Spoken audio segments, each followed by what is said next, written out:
Hello everyone, and welcome back to another Heartwell dev stream, the live stream series where I continue to develop this adorable Souls-like action RPG with platforming mechanics and branching narrative. And if you find these dev streams interesting or helpful, be sure to subscribe to the YouTube channel and boot that bell button to stay notified. Now, in the previous dev stream, of course, we were quite busy with doing some tile mapping. We did a lot of great progress in this area. And off stream, I've been quite busy. Lots of programming, lots of debugging. Been doing some stuff with basically trying to push things towards the minimum viable products.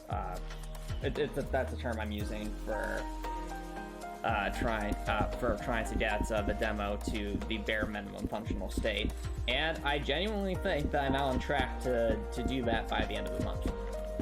Now, in order to do that, however, there are a bunch of stuff that we need to take care of tonight.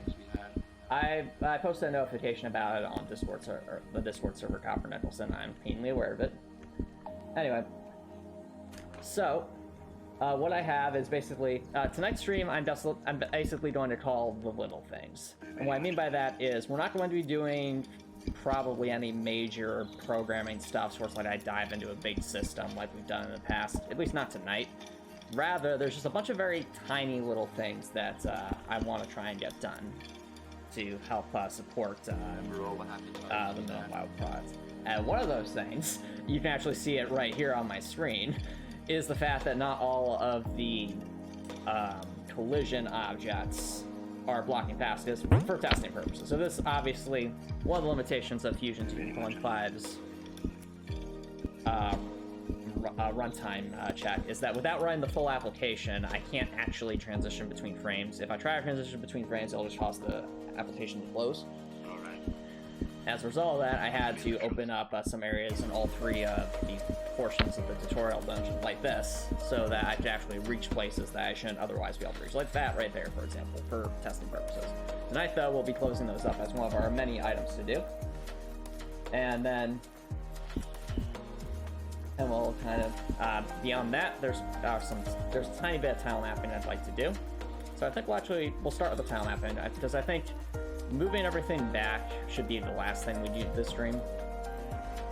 So, first, some basic tile mapping.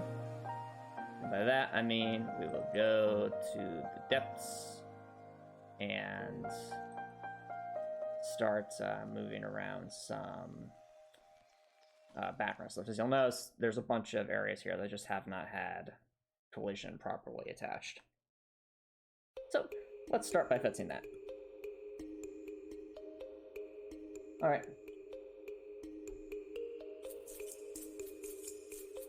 Oh, how come, Copper Nicholson? Planning to invest your money in the stock market?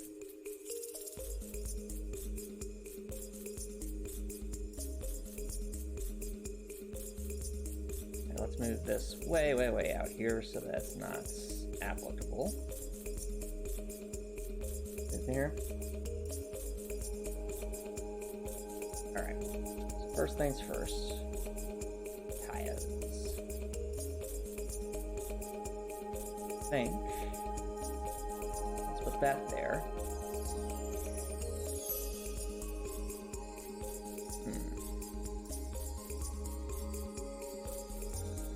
Frame are we on? Yep, frame 1. Alright, that'll do. So right now I'm just placing some tiles. And you might be saying, what are these gray tiles I'm placing? So these gray tiles are background tiles that just the player can't pass through, the player can't hit through or anything like that. They're just meant to be for stopping progression in a particular direction. And basically every area, well, basically every dungeon session needs stuff like this. It looks a bit different on the in the other tiles because they are colored like they're green etched as opposed to this. That's it.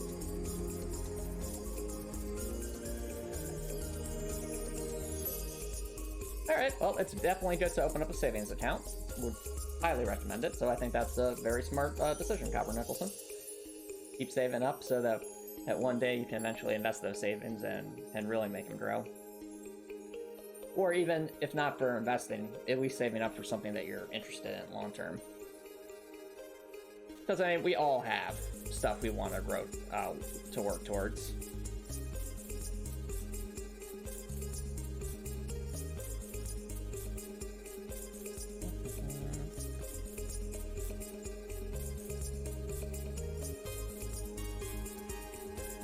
That there.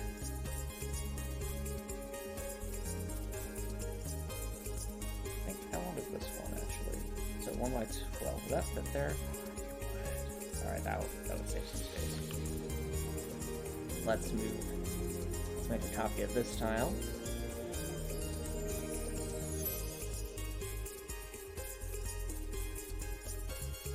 There. Bada bang, bada boom. Okay, it's there.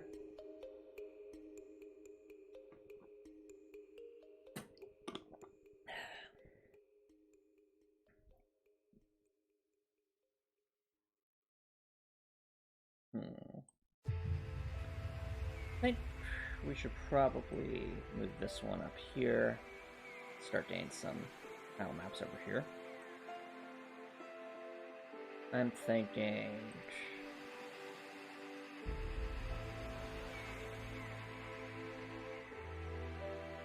yeah, there's a thing there. Okay, I wasn't sure.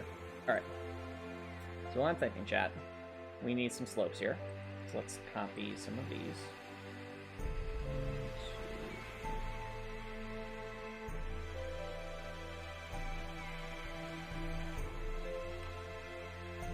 You know, the way this portion's designed, it would actually be possible to use a bunch of level 2 slopes. So basically what we can do is something like this, where the actual height of this area is only at like maybe 4.2 or something like that. What floor did I set this thing to? I'm not sure. I think it's set to 0. Oh, we'll fix that momentarily.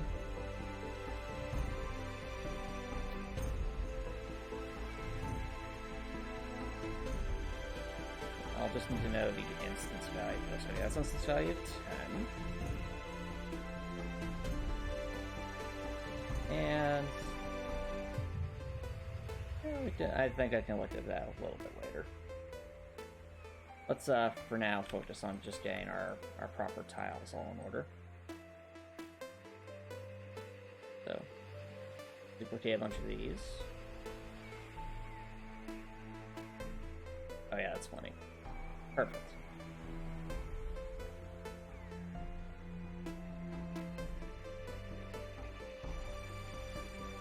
And then right here we can have our steppy steps, wherever they are. No, they must be around here somewhere.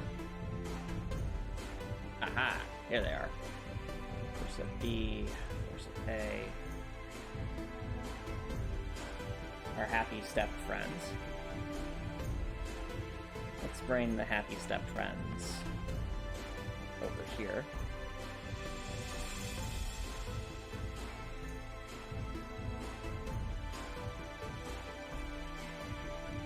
Place them right there.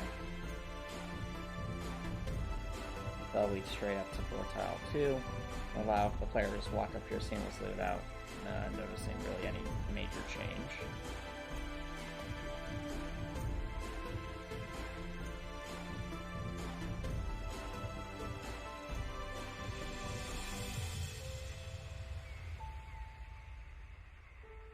Similarly, over here, we can do the same kind of thing, except in reverse. A classic way for us to cut down on the amount of platforming tiles we use. Just with the magic of level design. We can make it so that we're using a lot fewer tiles by just doing something like this. So to the player, they think they're actually going up in slope, when in actuality they aren't really going up in slope until maybe around here, but functionally they'll never know. Well, except for everyone here who's watching the dev stream, you'll all know. But for everyone else, mayhaps not.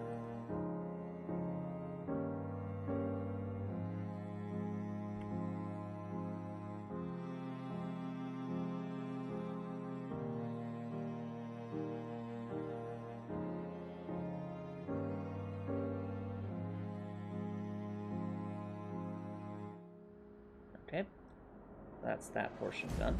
This portion here. I'll bet this actually kind of blends in over there, but that's all right.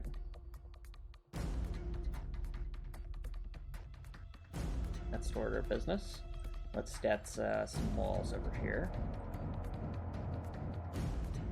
Something like that'll do.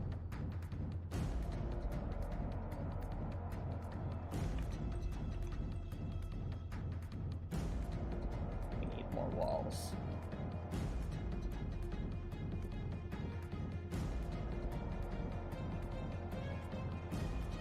More walls, I say, more walls.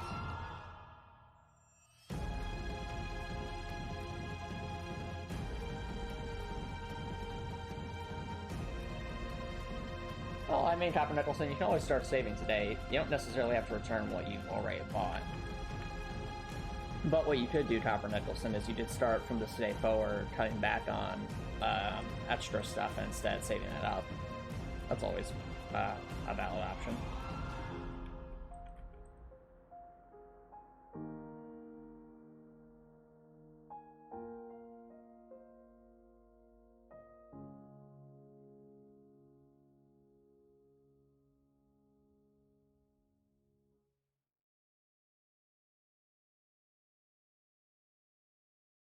And speaking of valid options, I'm just going to continue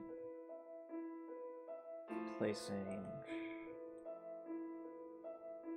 the tile sets. I'll actually want this again, specifically for about here. Since again, the goal here is to make the player think that they're moving up in elevation without actually realizing it.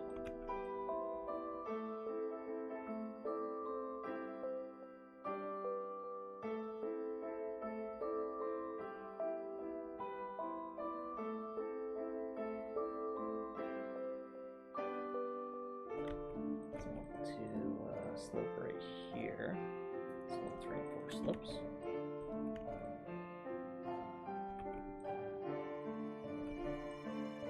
Perfect. Well, actually, I just don't need these. We just need a wall there.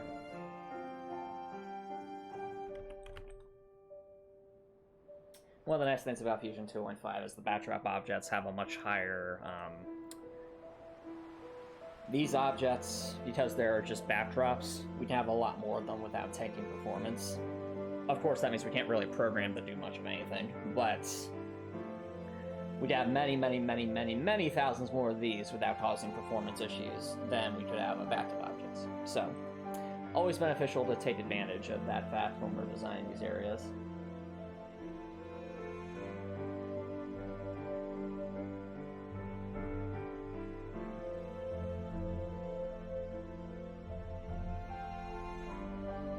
Oh, well, I mean, if you've been doing it for years, Copper Nicholson, wouldn't you have saved up a decent amount of money by now?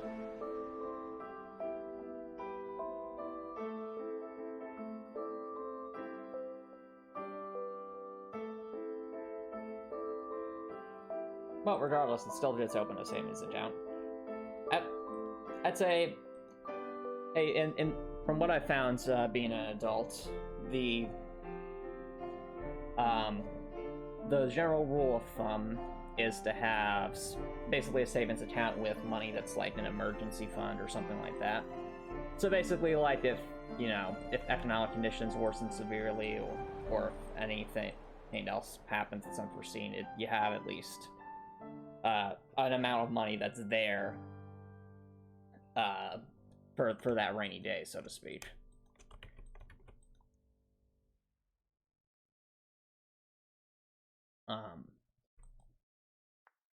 The general rule of thumb I've seen for that is having we'll say a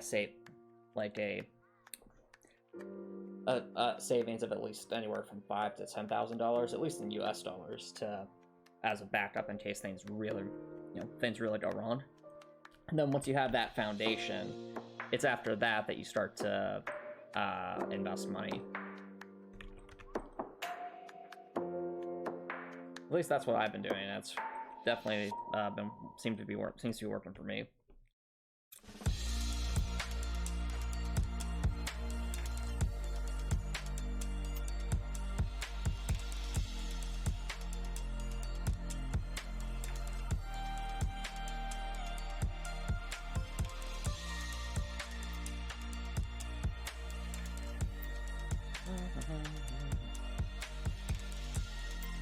Alright, so we have all these background tiles blocking things off over here.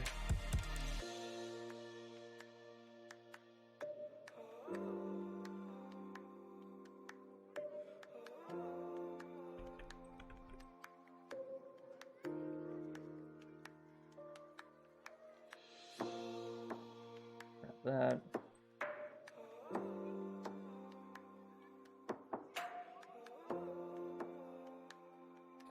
Okey-doke. Yeah, that's an interesting point, Copper Nicholson. I remember in high school, like, stuff about the stock market and things like that were usually out of clubs and stuff. Same thing with personal finance. Like, the stuff I learned about personal finance and like financial management mostly came from the Boy Scouts. The Boy Scouts have a merit badge that's required for Eagle Scout about personal management, which involves personal finance. And the other came from basically an honors student class that I took throughout much of high school. Actually, it might have been all of high school. I was in that class I remember being in that class for multiple years. But what am I getting at? So I agree with that in that sense that, like, basically some kind of personal finance or like personal management class, I think that would have been super, super, super beneficial to, like, you know, everyone, but it just wasn't there. And that's something I've never really quite understood. It's like, why isn't that just part of the mandatory curriculum, you know?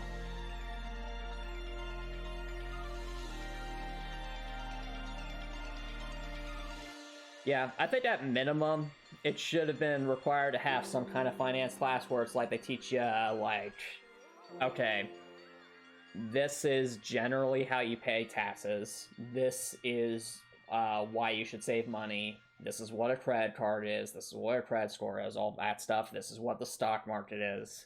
Like, all that basic economic stuff that's really, really useful when you're an adult.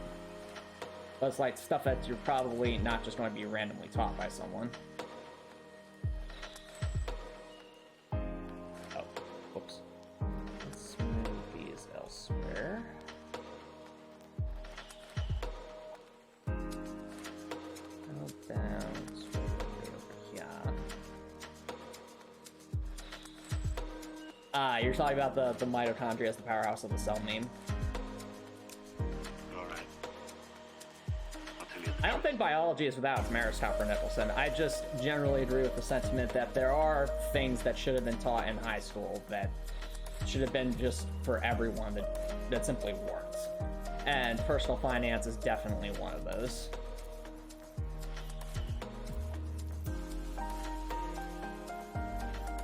But at the same time, I'll also say this, never too late to learn. So if you're finding yourself confused by this stuff, there's actually, you know, a wealth of resources on the internet to learn about stuff like this. I've actually, when I was starting to pick up more stuff about the stock market, there were a bunch of different YouTubers I watched just to kind of get, you know, their opinions about things. And and just to also to have better understand what the stock market even was. So the thing about watching stuff like that online, though, is do not ever, like, follow any one person's philosophy to a T from what you see online, because chances are they probably have a better understanding of economics than you do, or have some circumstances that you don't. Instead, it's better just to learn and see and basically build a strategy that works for you.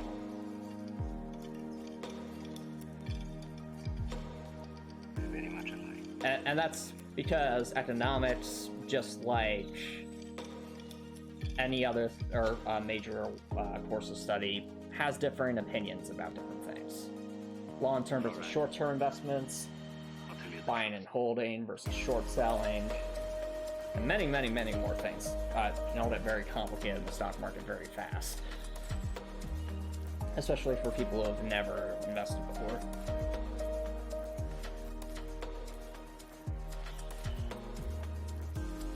Yeah, I mean, at least the home economics class I had to take in, like, middle school was only about basically how to cook and how to sew, which, don't get me wrong, those are very useful skills to have.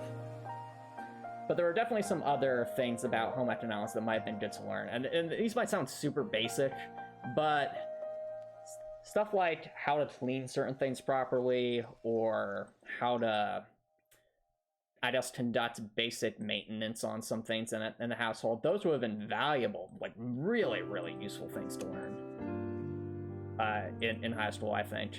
Like, can you imagine if they taught you, like, oh, if you're, let's say you get your bathroom sink clogged, how do you unclog that yourself? What do you do? What tools do you need? Like, those kinds of things. Like, that would have been so, so, so useful.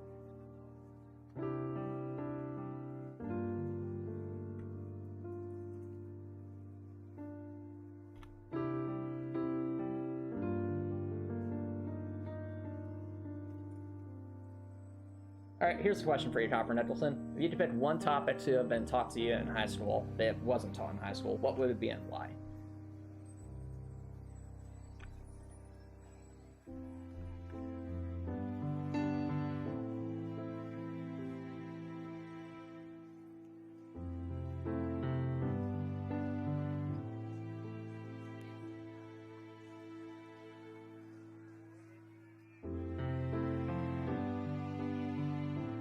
I think for me, let's see, there are some things I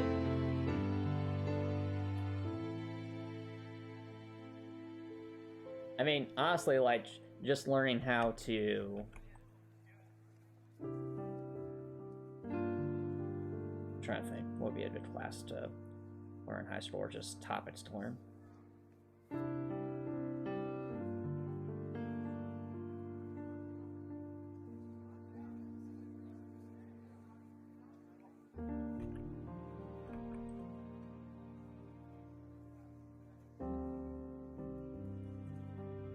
Yeah, that's because money is what makes the world go round, and if you don't know how to manage your money, even things can go wrong. I can see that. Yeah, economics would be quite useful. Yeah, I think honestly just a full-fledged, no-nonsense stock market class would have been nice to have in high school, because I distinctly remember, at least the only time I remember learning anything about the stock market in high school or middle school was in, like, a club. But, like, I shouldn't have to go to a club to learn that stuff, because I think everyone, honestly, should be investing at least what they can. I mean, as a kid, plenty of people, I mean, not sure if you've ever heard this one, Copper Nicholson, but there's something, I think it's called, like, the marshmallow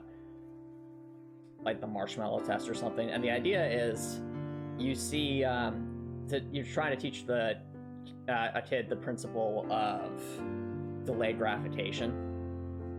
So you basically say to them, I have a bag of marshmallows. You can either have one marshmallow right now or some other greater number of marshmallows if you wait for a day. And again, this is like, you know, preschool level stuff. And yet, when we get to the point where the most obvious area to put that into practice as an adult, which is being, you know, investing in the stock market, we don't really teach that to, you know, young adults. And I think that's a shame.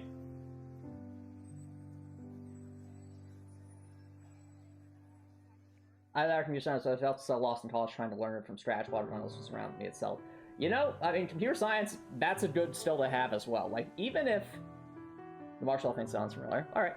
I mean, even if your main career path doesn't involve computers whatsoever, which, again, in the information age that we live in nowadays, I find that very, very unlikely. But let's say, for the sake of argument, your job just so happens to have nothing to do with computers. All right.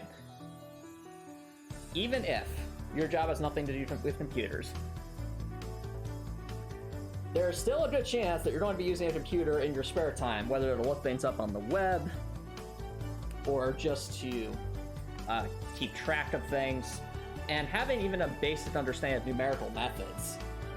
But bearing in mind, numerical methods is not about, like, programming computers, it's just like making the best use of spreadsheets and Excel files. Like, that's something I learned how to do in college as like an engineering major. I'm like, why wasn't this just taught to everyone? This is really, really useful.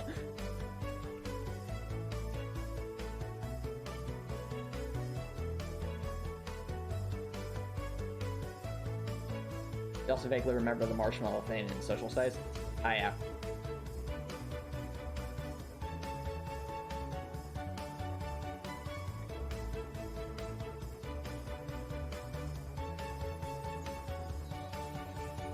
So, I'll say another thing I learned, this one was in high school, and this is because of that honors class I brought up. This was like one of my favorite projects I did as a high school student, and that was basically the buy a house project. The idea was that you were essentially given the idea was you've had to think about what your career was going to be.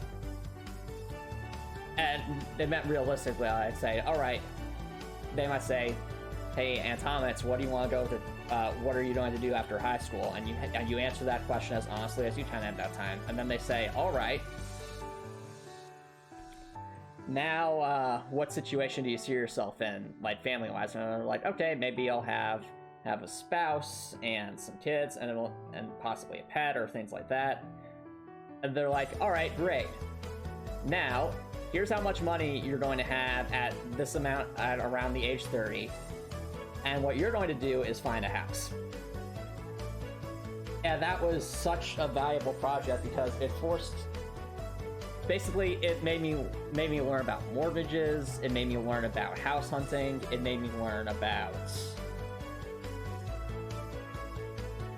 basically managing a budget, trying to make sure you don't go over budget. It was a really, really, honestly refreshing and realistic look at that part of adult life that you don't really think about too much in high school. But it's still invaluable to learn. I wish everyone would have gotten the chance to do that project and not just the people in the honors class.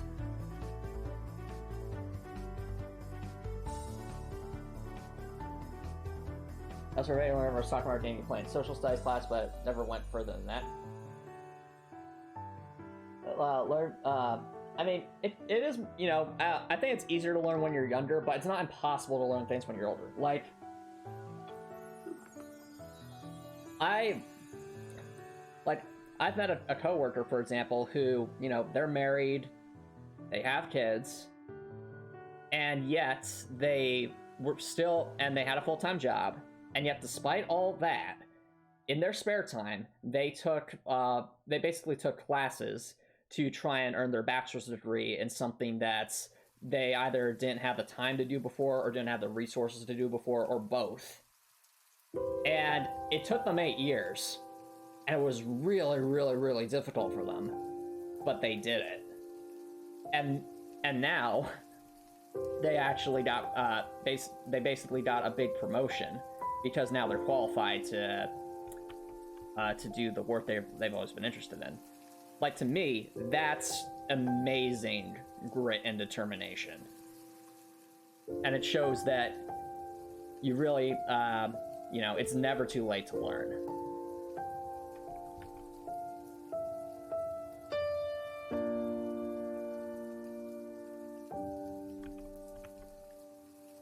Yeah, keeping in mind,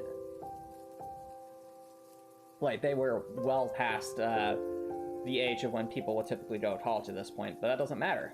Similarly, I remember when I was in college, there was one guy in the back, basically in the back row of some of my classes, who was definitely quite a bit older, but he was still there, and he was still taking the classes when he could, because he was really determined to get, to pursue an opportunity that he otherwise didn't have before. And just, you know, because of the way their life worked out, that was the time when they could do it.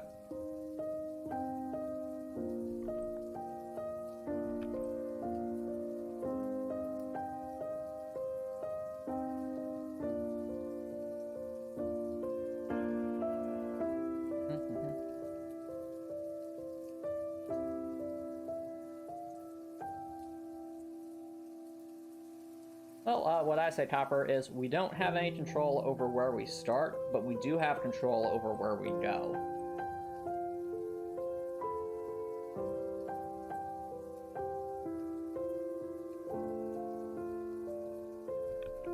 In other words, even if one starts at disadvantages in different areas, that doesn't mean one can't pursue towards some a greater long-term goal. More personal example for me, being on the autistic spectrum, I remember as a kid, like, the idea of even having friends seems almost impossible to me. I mean, even the idea of being on camera at all in any capacity or speaking publicly seemed impossible to me. But now, of course, not only am I enjoying streaming on Twitch here, but even back in high school, because I then was continuing to push myself, I was, I actually started making friends. I joined a theater company, and the theater company also pushed me to actually, be on stage in front of an audience. In this case, playing a role, but still. Like, the super younger me would never have done that. They would have been scared out of their mind.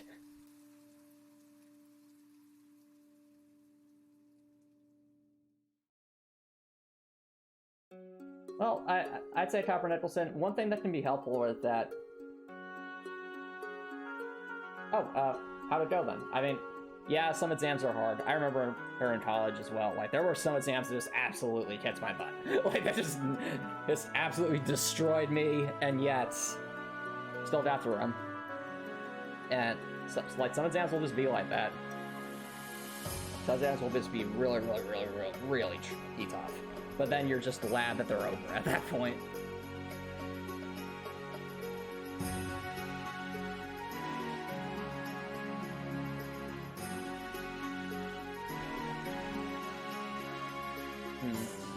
Alright, I actually think we're approaching a good spot for our first break chat.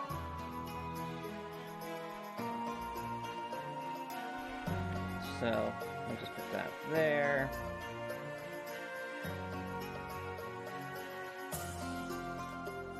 Alright, I'm going to take a quick bio break chat, and when we come back, we'll keep on placing these blocks. So, BRB.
Hey, chat, welcome back, everyone.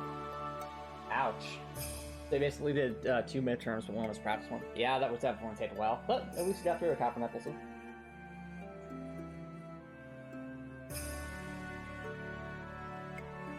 But yeah, I have a lot of respect for people who decide to pursue an education, like a higher education, after they're in the workforce, because it's very, very hard to do.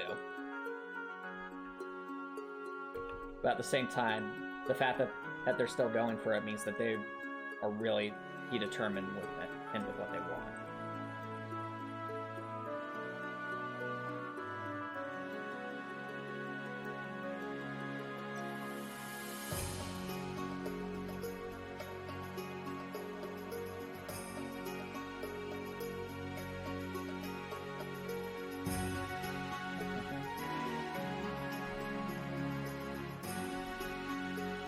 Yeah. Side question, Copper Nicholson. How's the air been, I guess, around where you're at? Because at least where I'm at, the past couple of days have been kind of scary because I look at the weather websites and they say like air quality very unhealthy or dangerous or things like that.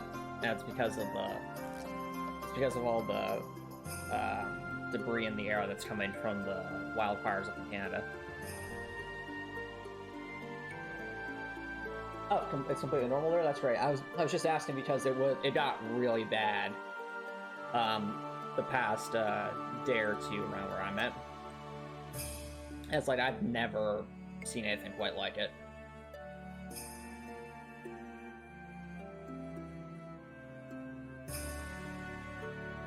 But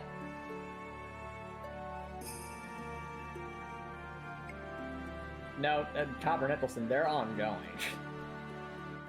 Like, there are still wildfires ongoing up in Canada.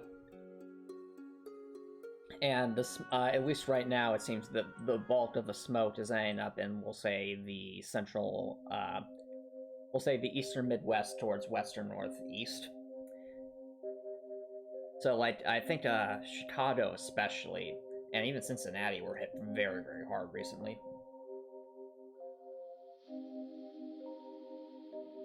Well, and I'm glad, Copper Nicholson, because I know it was like, I think New York City had like its worst day of air pollution ever in the past couple of weeks.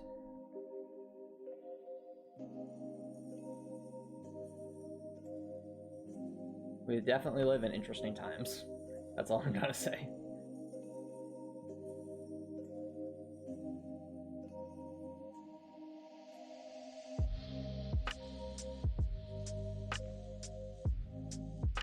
We need a level. We need a level 5 tile.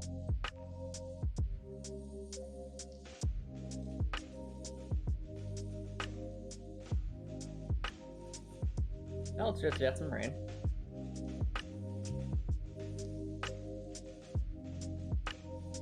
Where are my tiles?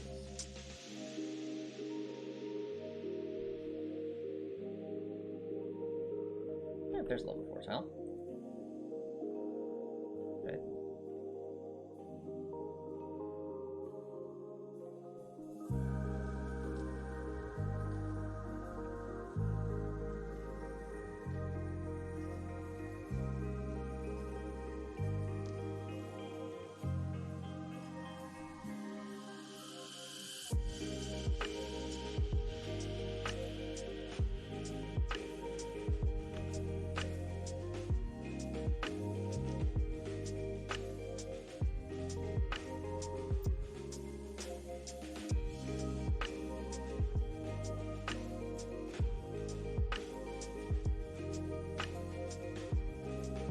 That.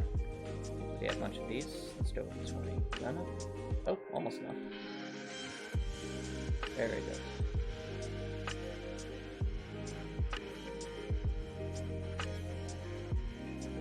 One of these.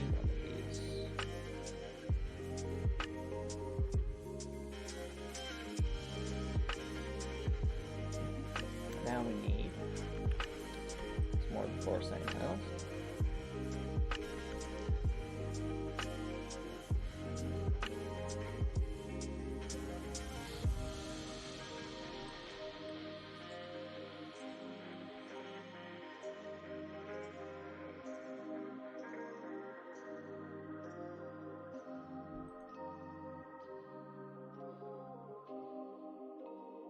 Okay, got those all placed. That's a relief.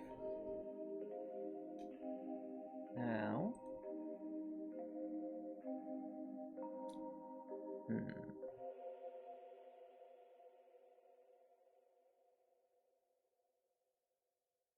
we'll replace this.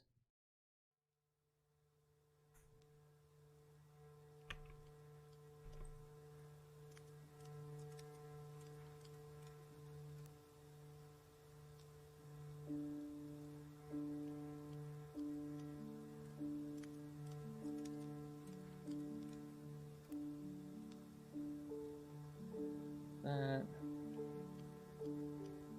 And that. We'll overlap them just to be safe.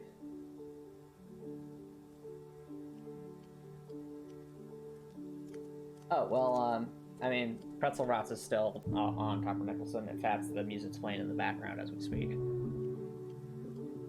As for Nightbot, I think Nightbot got an update or was revised recently by Twitch, so now it's like just part of some Twitch moderation thing. So like now there's a whole bunch of different options to customize,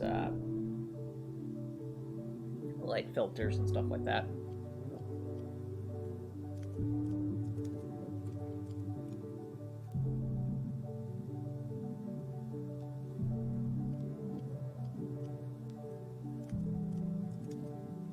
I think actually that's almost all the collision that we'll need. Yeah, honestly, we're getting very close to finishing all the collision we'll need for this area. I do want to replace these.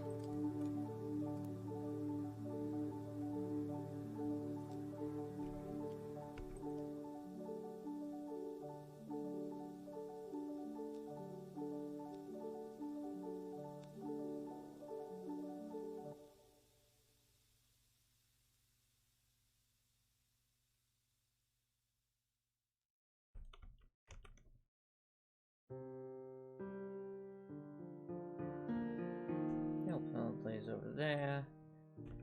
Put this over here. Bada bang, bada bum. We are tiled. That's actually a good point. I don't know why. It should be posting the names of the songs. Not quite sure, Copper Nicholson. I'll have to look into that.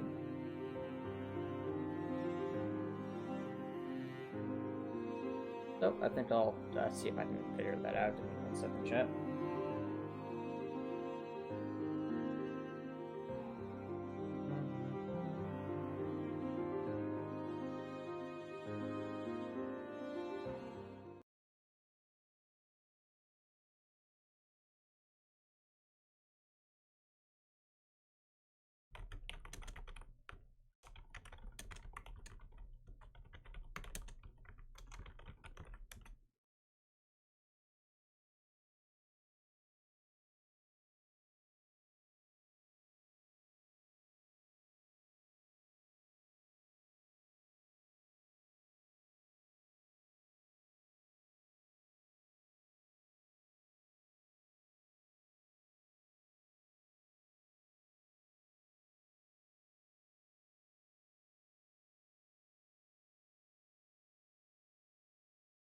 All right, chat. So what I'm guessing is happening is OBS is probably not posting the correct thing.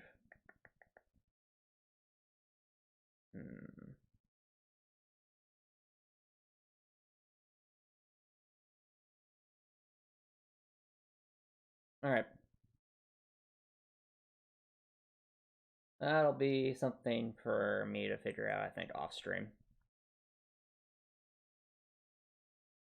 So I guess we'll get back to developing in the meantime. Alrighty. I think with this, we've gotten through most of the tile mapping, barring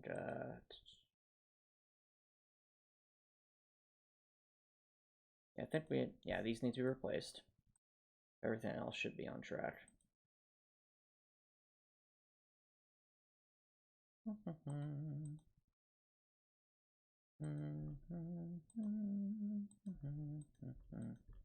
we go.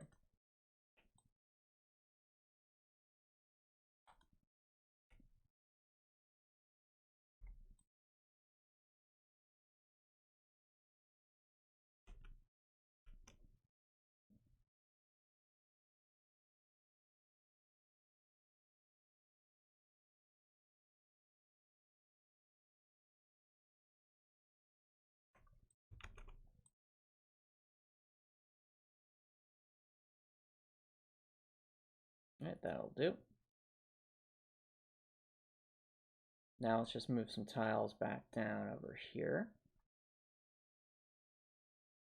Yeah, for those wondering why I'm not playing Pretzel Rocks right now, it's because I think there's a requirement for Pretzel Rocks to have the thing come up in the Twitch chat for which songs are playing.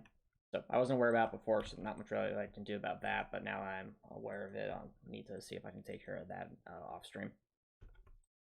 And as a reminder, chat, I am on vacation next week, so there won't be any streams next week, but the next stream will be Trails from Zero, which will be continuing from not next Tuesday, but the Tuesday after next Tuesday.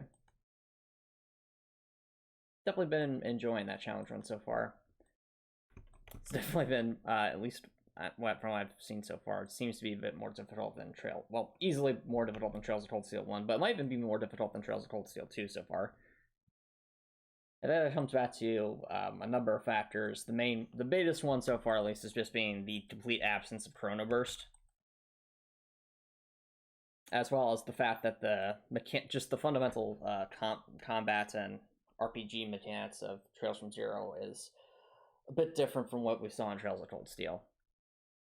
So the fact that like stats are based off stat bonuses from orbits are based off percentages, for example, that's definitely is going to lead to a bigger impact probably on our particular run, just because we can't get any equipment to increase those stats in the first place, which means the gains will be gained are less. But definitely makes for an interesting challenge. Did it that much. And been enjoying it so far. So what I'm guessing happened, Copper Nicholson, is probably in like a more recent OBS update. Maybe that's source. So the way OBS works is there are sources that you can use for like external things. My guess is the source either got overwritten or outdated, and that's leading to basically to the Pretzel Rocks bot not posting on the Twitch stream. So something for me to figure out off stream, I think.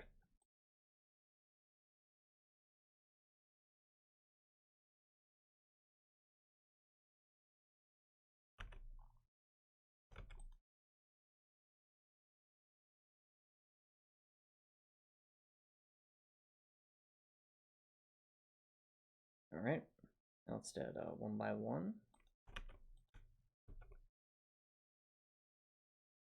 Put that there.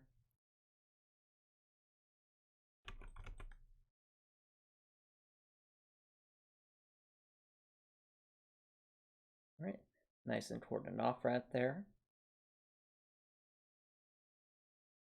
Let's keep adding to this. So yeah, I think most Twitch streamers use basically a software called OBS Copper Nicholson, and it's a very nice piece of software. It's very convenient for streaming things. It makes it all very modular and lets you add stuff as you see fit. But at the same time, it does come with some drawbacks and some confusions, especially anytime there's an update, things often get confuzzled. I've had multiple times happen where, like, after an OBS update, it thinks that for whatever reason it does like the audio resets, and that makes it so that it doesn't it's not connected to my microphone and such, and as a result, you know, I might be starting Twitch stream and saying stuff, but actually nothing's happening. So that's why after every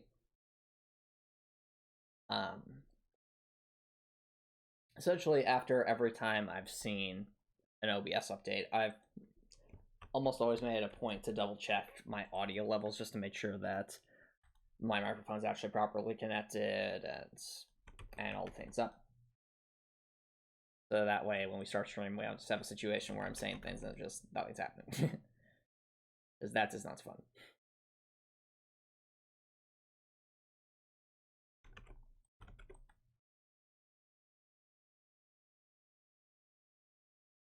Alrighty.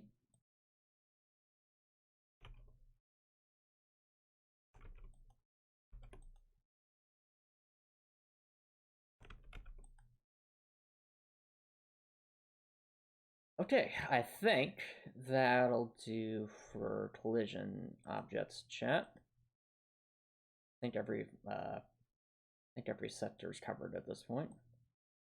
Perfect. Okie doke. So that's one item off our to-do list for tonight, chat. Next thing we'll be working on, basically working through our list of things that are basically our list of what I'm calling the little things. So I think the first one actually has to do with music. So chat, you'll notice if I were to say run this frame. So we've been in this frame many times before. It's all happy, you can run around, there's many things to do here. But one thing you're probably noticing is that there is no music here.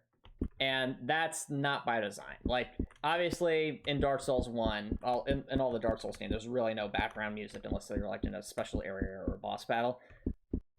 But for Heartwell, I do kind of want to break that trend a little bit and actually have background music, kind of like, I guess, old stages back in like 1990s video games. So, I do have like an ambient song that I would want to play here, but I just haven't programmed that yet. So, we'll program that. It shouldn't be too difficult. Boop, boop, boop. Okie doke. So, music.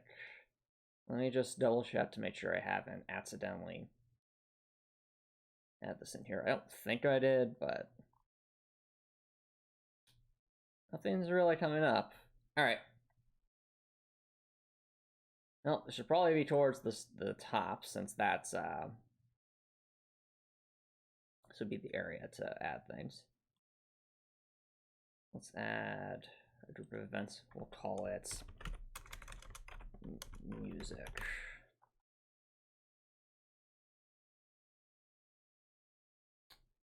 So at the start of the frame, my thought chat is at the start of the frame, we basically run a check to see if certain conditions are met. And if they are, then we start playing the music, and if we don't, then obviously we don't play the music. So, start frame. First thing we'll check is whether a specific sample is not playing. And that sample is called Heartwell, so this is our background song. So that's not playing. And there is a save file value that I think we need to double check. So I'll just go off stream for a second, chat, and see if I can find the value I'm looking for.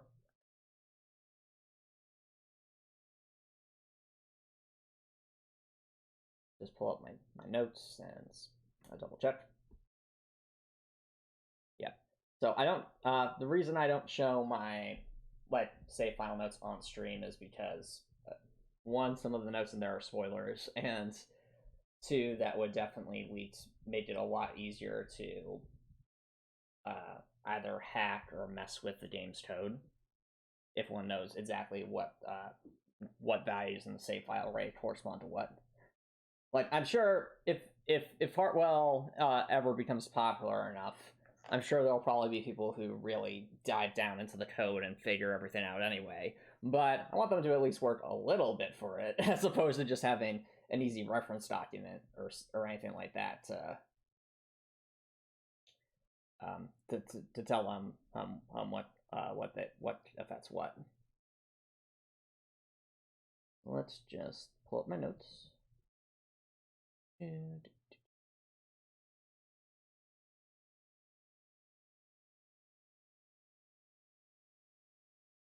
yeah. one thing I have been really happy about, so while I'm looking for this, one thing I was happy about off stream that I made some progress with on Heartwell is I've gotten like the bulk of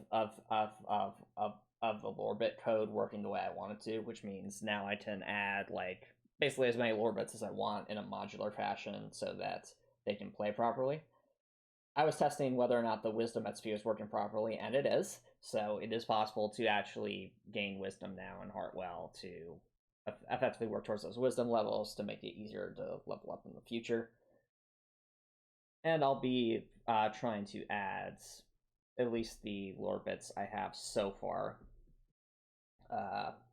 to the demo.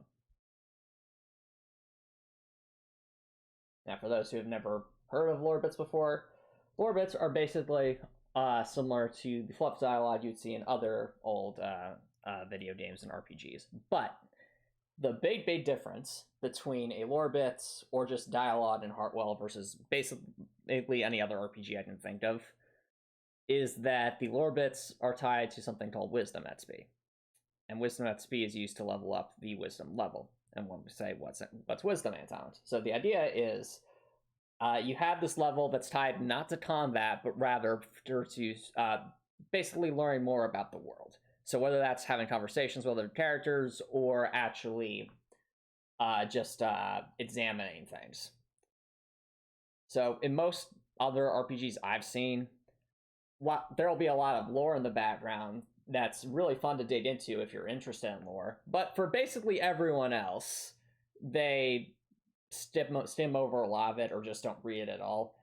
And I'll acknowledge that I'm personally guilty of this as well. Like, I remember in Skyrim, for example, there were a ton of, like, short books that were written for that game.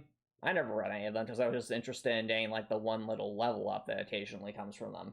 And for those who have played Skyrim, you probably know exactly what I'm talking about. Like, there are so many different tiny books in that game, and yet most of us probably haven't read any of them or most of them.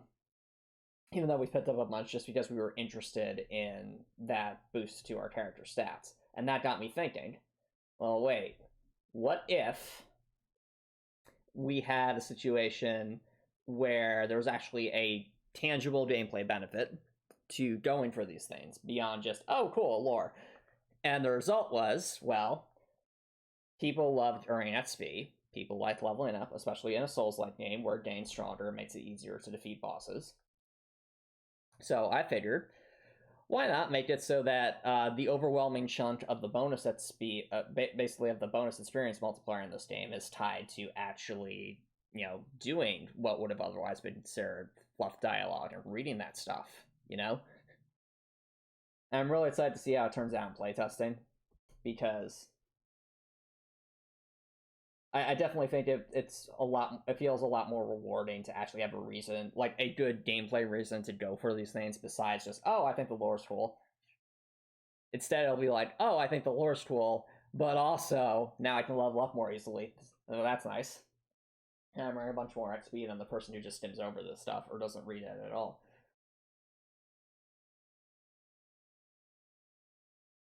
Alright, I think I found the value I am looking for. Sorry, that took a little while, chat. But, and that's perfectly fine, Copper Nicholson. Like, I applaud you for that. I'm just saying most players I've seen don't. And that's because not everyone is necessarily super interested in reading a lot. Maybe they're just playing a game for the action, or maybe they're playing a game because they like exploring things. But not everyone really loves to dive deep into the lore. There certainly are players that do, but I'm saying there's a pretty significant chunk of the player population that doesn't. And this system is designed to, at the very least, incentivize people to be at least mildly curious, if for no other reason than they want more XP. And one of the things I was happy to finally finish programming with the lore bits, at least the base lore bit code, is you now don't get credit for the lore bit unless you completely finish reading it. In other words, simply reaching the lore bit and pressing the interact button isn't enough to get the wisdom XP for the lore bit. You actually do need to finish every single portion of the dialogue that comes with said lore bit. And I'd say, why does that matter, Antomicx? It matters because it means you can't just, does quite a number of the lore bits are actually in places that are not exactly safe to stand in. For example, if we go over, where's a good example? There might be a good example on this frame, but there definitely are in the frames below. Oh, here's a good one. So you see this lore bit up here, chat? This one right here. So obviously this room is insanely dangerous. There's rattlesnakes everywhere. There's a cabrattle that can do a ranged attack, but there's still a lore bit here. So someone who's just interested in gaining the wisdom at speed but nothing else, well, might think, aha, I can just run for this, start the lore bit, and then I'm good, right? Wrong. If you want that lore bit, you have to finish that conversation of whatever Dorothy's commenting on, which means that if you try to start the lore bit without at least clearing away enough of the snacks in this room to make it safe to do that, you're probably just going to get destroyed before you can actually finish it, and you just have to do the whole thing again. What if the lore is boring? I mean, I'm going to try my best to make the lore interesting, Copper Nicholson. I've spent a lot of time doing world building for this game. But and also some of the lore bits are just genuinely funny. like sometimes Dorothy will say something and then just make a witty comment or a sarcastic comment or things like that because of the current circumstances at hand. So I try to make think like the treasure chests and Trails from Zero and how silly those can be sometimes. So I try to make the lore bits entertaining or the least adding something to the lore that might not have otherwise been there, even if it's like a tiny detail. But, you know, for players who really don't care as much, or maybe there's speed running the game and have already read the lore before, then of course the option is always there to just try to skip through all the dialogue to the end of the lore bit. But at the same time, going back to the way this is designed, that's not an insignificant amount of time that it takes to do that. Like, obviously it's a lot faster than reading the lore bits, but even if I were to run to this and try to spam E to go through all the dialogue bits, there's a good chance I'd probably still get annihilated by the rattlesnakes and the cabrattle here before I finish doing that. So it at least incentivizes players to, when you see a lore bit that's in a more dangerous situation like this, to at least think about how to actually get that.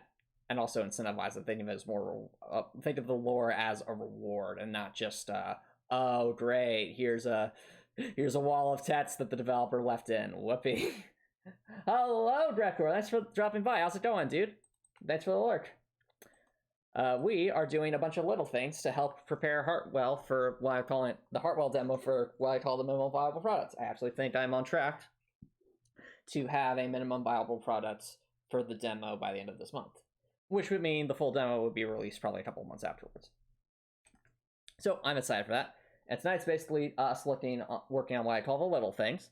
So first we put some collision in the last frame for the tutorial dungeon, and now we're creating some code for music to play. So that'll be fun. So start a frame, that's not there. The one thing I wanted was I wanted to check certain save file values. So to do that in Fusion 2.5, this is a situation where you can't actually, might be a little confusing for people who've never used the array objects before. You can't actually compare values at a particular spot in the save file here just by clicking on the array. Instead, you actually have to go to this button up here and do basically a compare to general values check. And that's is where you get the ability to choose position, erase and compare. So in this case, the value I want is 107.9 save file number. And it just needs to be greater than 0. So it's a very simple line. It's the start of the frame. That's not playing. That's got to be greater than 0. If that happens, then we'll do a bit of code here to actually have the song play. Now, I do want to double check if I actually programmed this right for something else. because there is a little bit of dialogue at the start of this tutorial dungeon. Nothing too major. All right, that's what I was looking for. So boop, boop, boop, boop, boop, boop.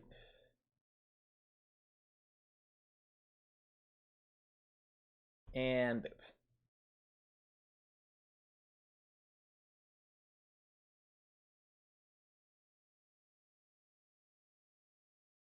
And that's it. It's as simple as that, chat. So now, when we actually press the run button,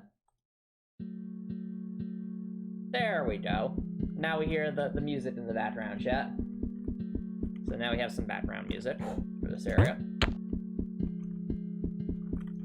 That's more like it.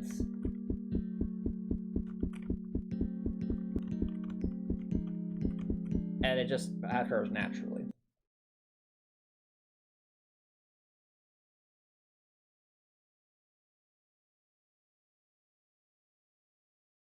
I'll add a little comment here to explain how this works.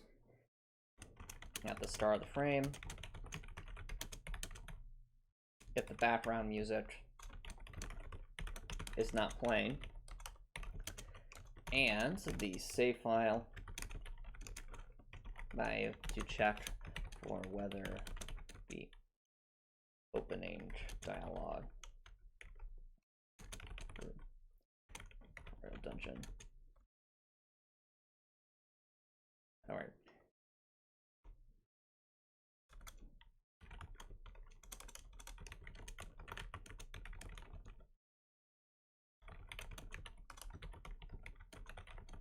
Completed is greater than 0.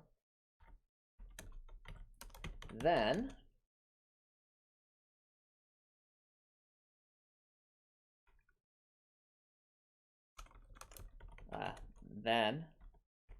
play the background music on loop.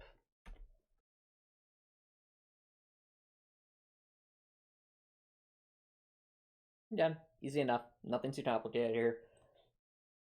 Cross that item off of our... Well, actually, wait. No. We need this line as well in the other frames. So we'll copy this, go to this frame, went all the way to the tippy top, and place it here.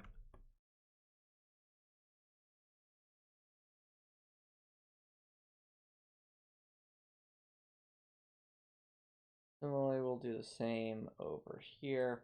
I'll just hold on a second, chat. I need to check something. I'll be right back.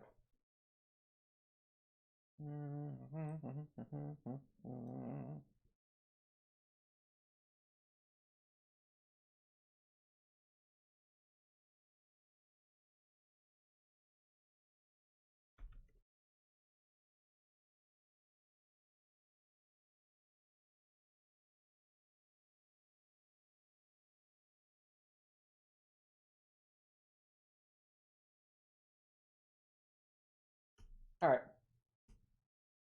All right, everything seems to be all right, chat. I also, I think I placed the music stuff in the background, so we're all good. Now, let's take a look at our list and see what else we can do to, again, for the little things. Ooh, I know. Let's do some pixel art, chat. Because again, there are some areas for pixel art that I feel could definitely use some updates. Just a tiny bit. Especially this lowest floor here. So while I like generally what we've done here, there are two areas that definitely need a bit more love here. First area is down here. Again, right now this is looking pretty bare bones. And the second area, I also have a little thing I want to draw for this room. And nothing too complicated. So let's pull up our tile sets and hop right to it. Starting with the forge room.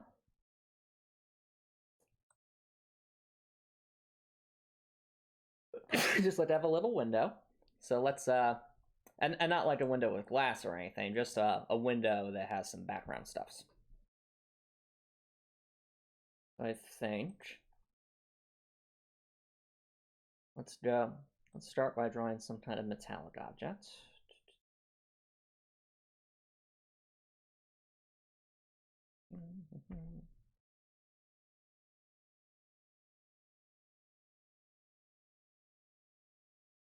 May lower that a bit.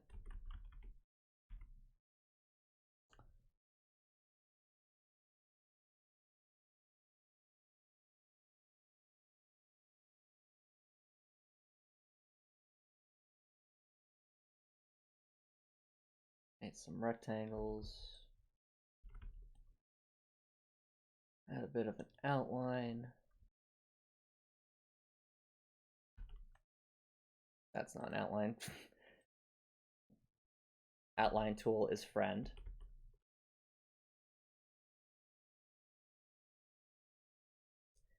There we go.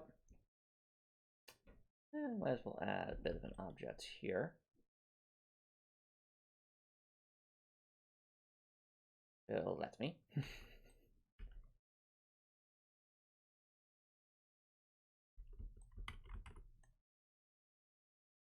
All right, there we go.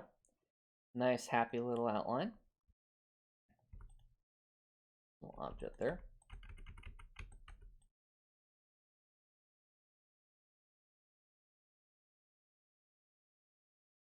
I almost think the color palette here should be swapped. So this should be here, and this there.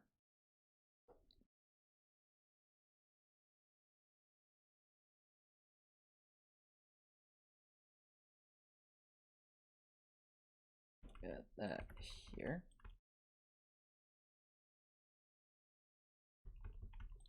There's a bit more depth.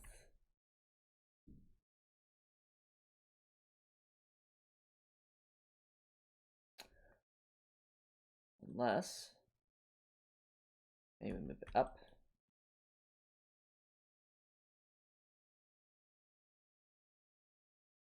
Add stuff in over here.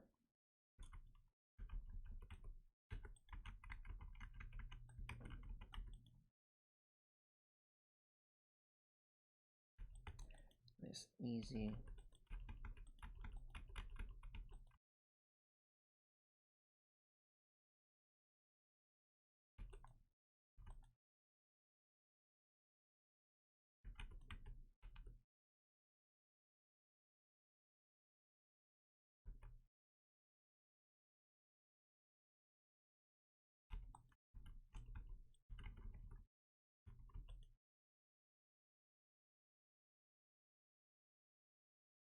Got that. Add that there. Maybe move that up one layer.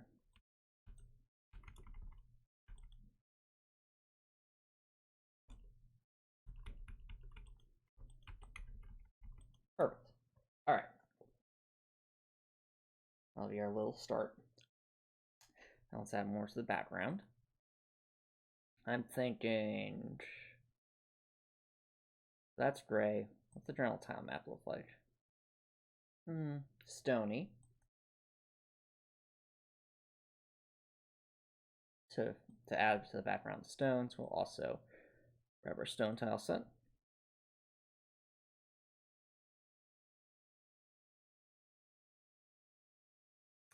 Or I guess from this angle, it won't be too much stone.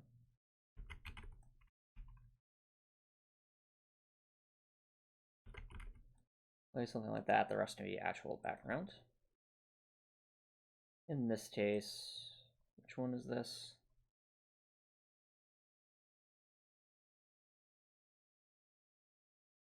Okay, it's that particular background.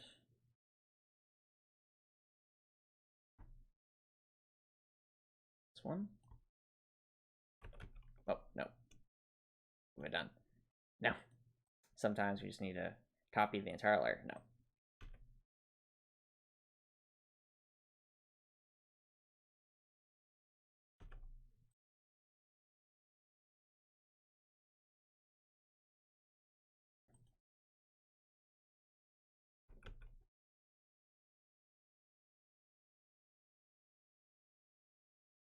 that.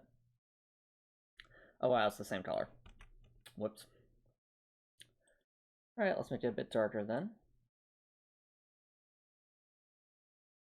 Too dark.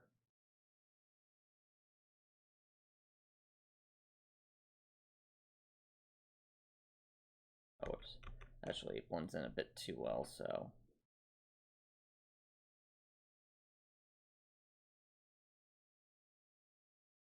Okay. I think something like that will work if we can maybe raise this back section a little bit. This wall here. Oh yeah, do you think you might want to go to the book club, Copper Nicholson?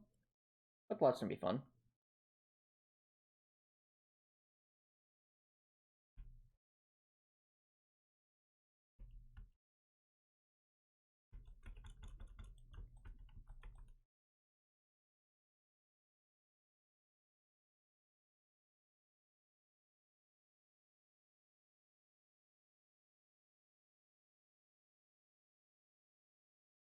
Right.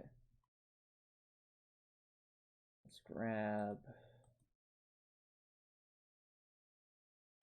that. Yeah.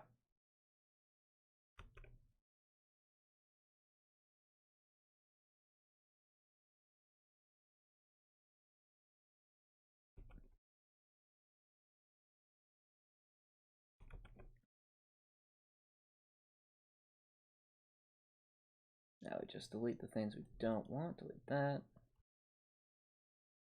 Delete this. And delete that.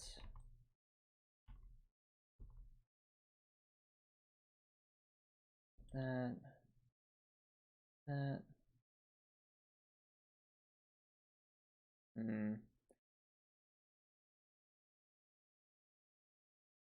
think we actually need a bit more lines there. Or we need to shift everything down one.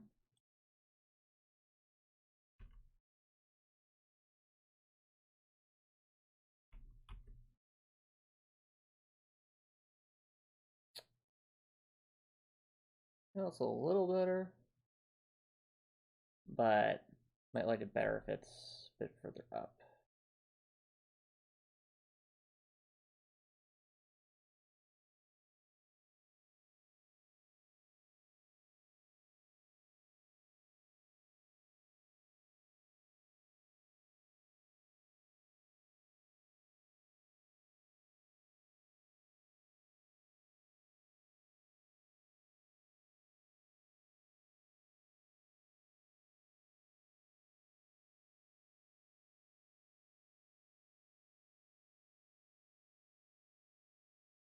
Then again, it also might just be all background. If we do that, like that. No, I like it better when there's some depth to it.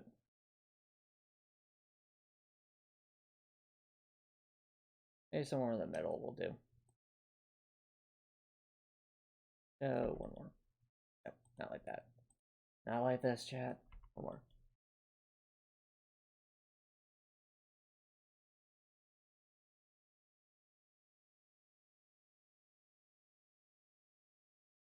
Okay. We'll copy past this. Perfect. We have our happy little window. All right. Let me just save a copy of this real quick, chat.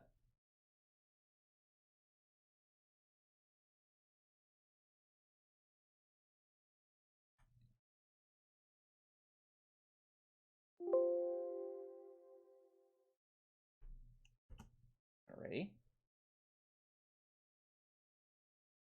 And we should be able to use this here. Yep, there we are. Let's add this on in.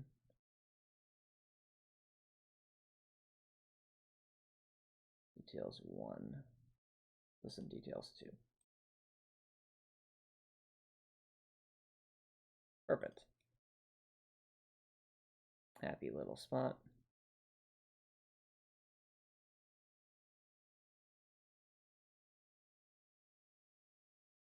I think the background tiles definitely need to be a bit darker. That's an easy enough fits, though.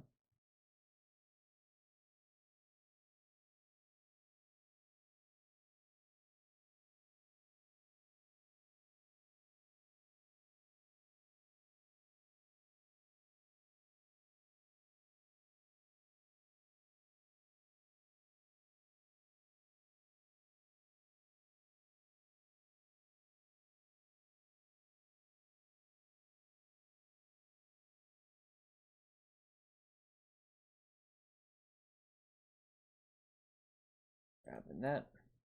Make things a bit darker. That's better. That gives a much more forged feel to it.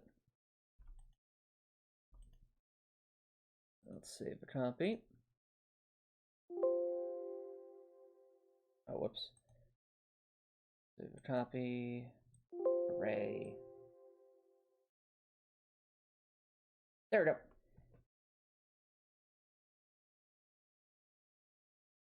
All right, now I think it looks a bit better.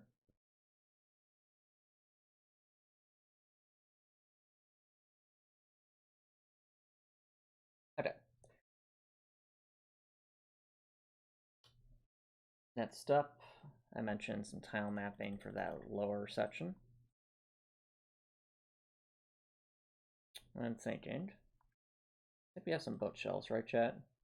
Let me start with those.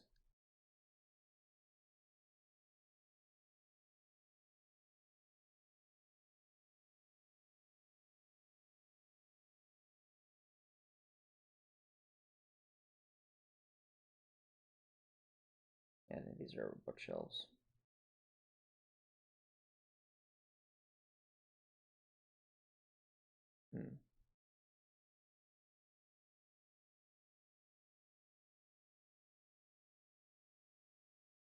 Okey doke.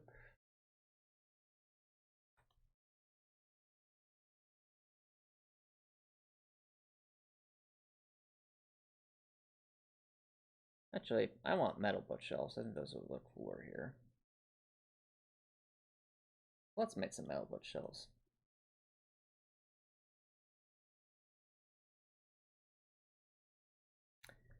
To do that, chat, we'll take our original bookshelves.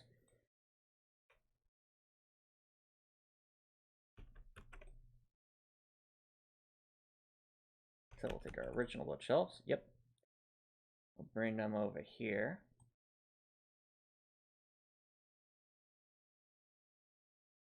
And we'll use the power of grayscale. And boom. Metal bookshelves. Or stairs, depending on how you want to look at it. But in this case, metal bookshelves. Save copy. Do that as well. Now let's place those metal bookshelves.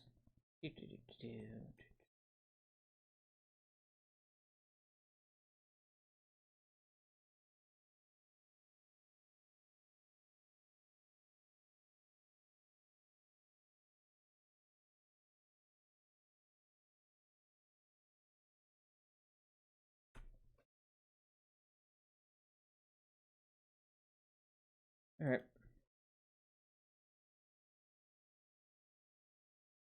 Do you want any books on these metal bookshelves? Yeah, there probably not, or very few books.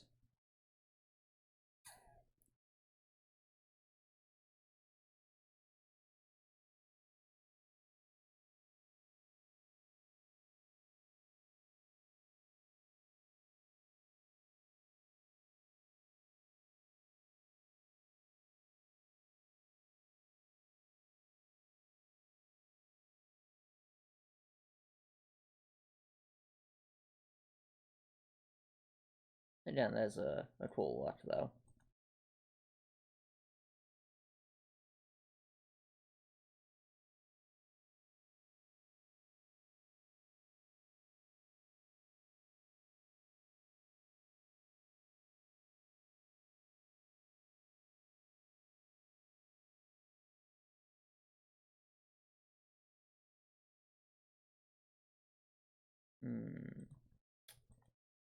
Do you have books or not to have books?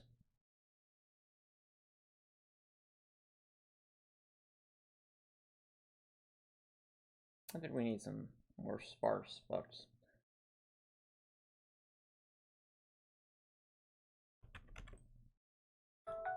Let's copy these over here. Grab that. And then made some versions that use fewer books.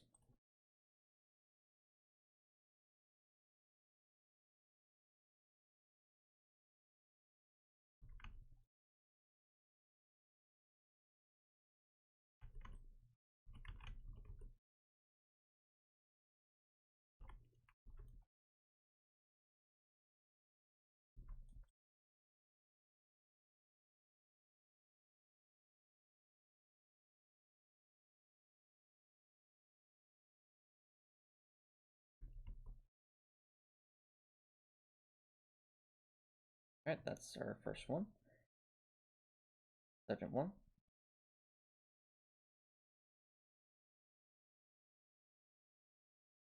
This one down here.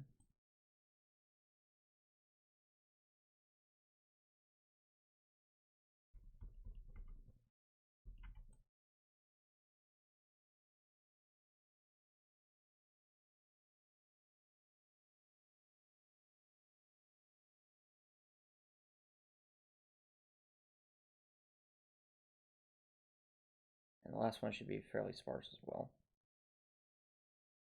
Probably kind of heavier towards the bottom right, so...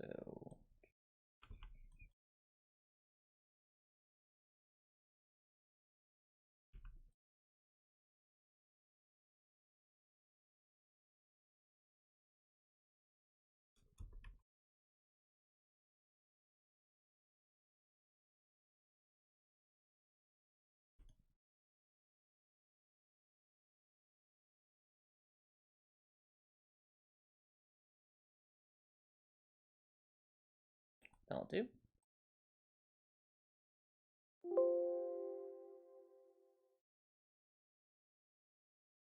Right, now we have more books to make use of.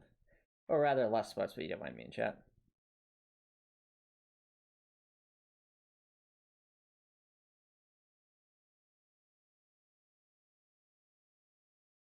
Yeah, now things look a lot more sparse.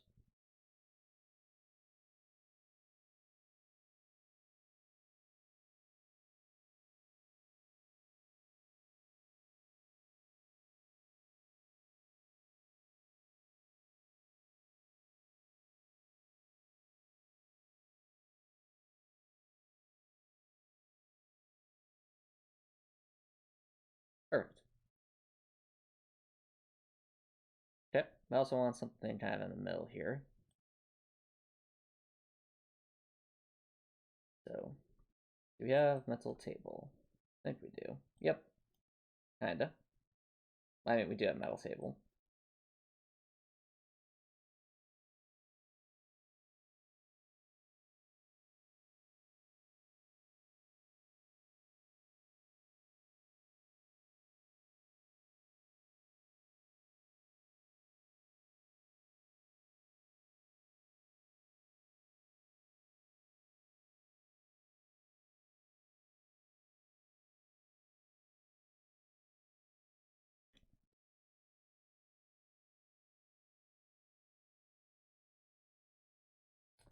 So I'm thinking, chat, is like having kind of tables around the edge here.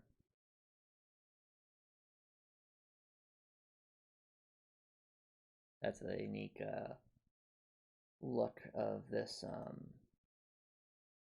area, or this particular room.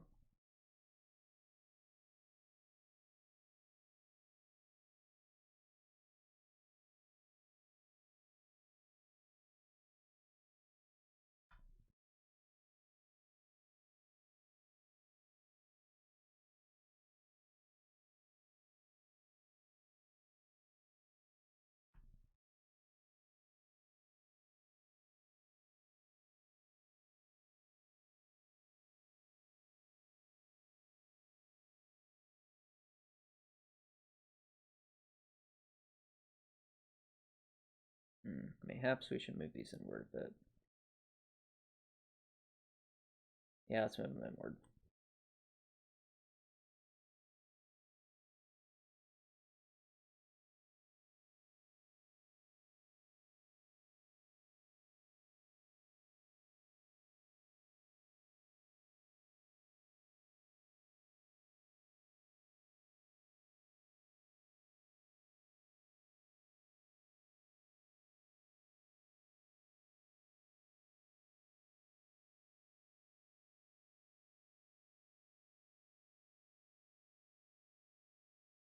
All right. Now in the middle here, we want to add something a little bit different. Do we have those tiles over here? Yeah, we do. Okay.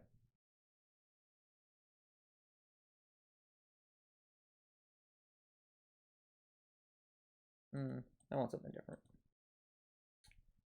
Let's go with, still want some kind of tile if that's like that. Would that work?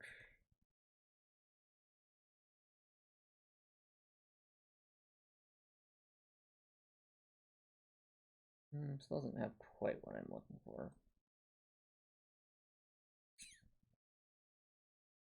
All right, I'll do some more tile mapping.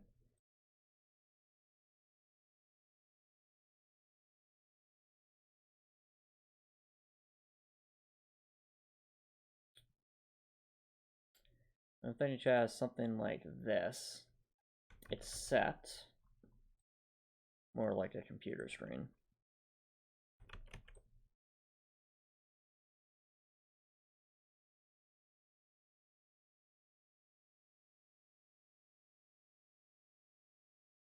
So we have some actual computer screens top here.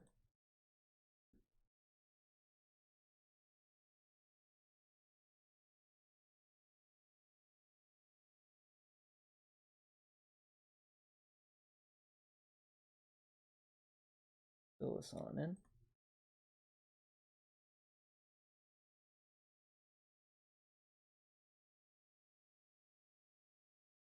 Make this turn a bit of a lighter color.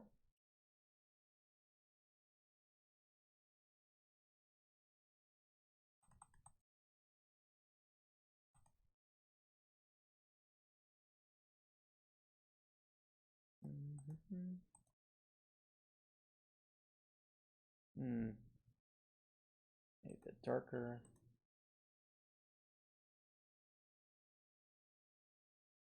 No.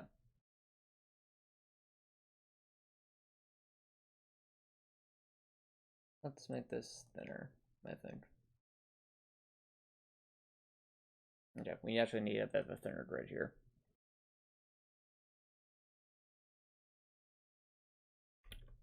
So, start doing that.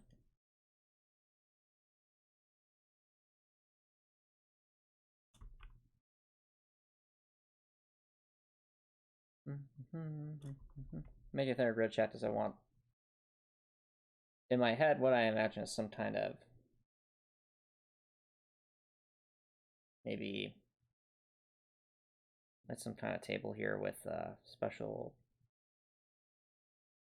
almost kind of like the tiles of a big checkerboard or something like that.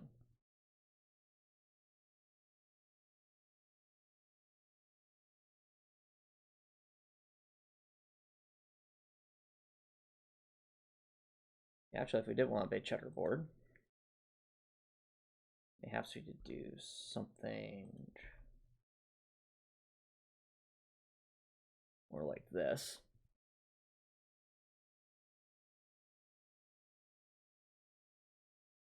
Start with a rectangular piece in the center. That shall be made of metal, or the darker metal that's used for a computer screen. But we'll also add some more details to it.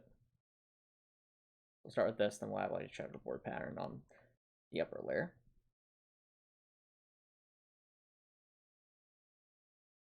We'll do that so we have like various curves to it. There are more possibilities.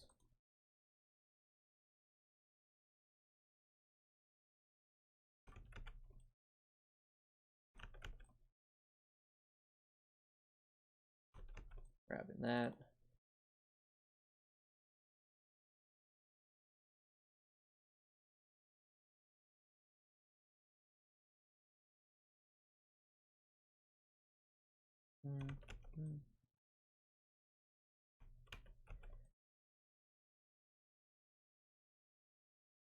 More about thinking about the future at this point.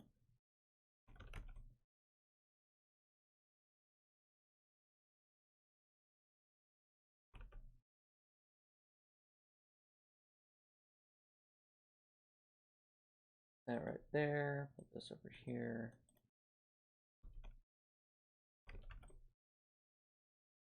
and this over here. Perfect. All right, now let's see what we can do with like a grid like effect.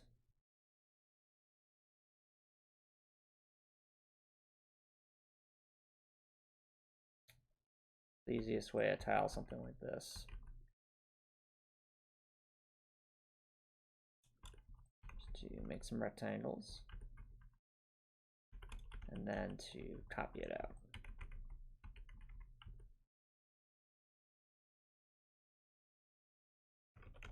Copy paste, make it until it fills the entire grid.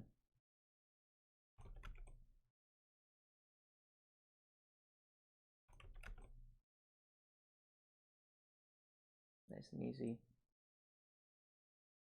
And this to make a cool, more futuristic effect if we do it right.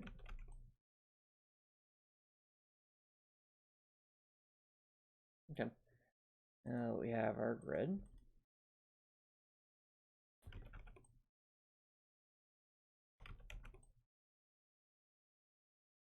You can tessellate that over everything.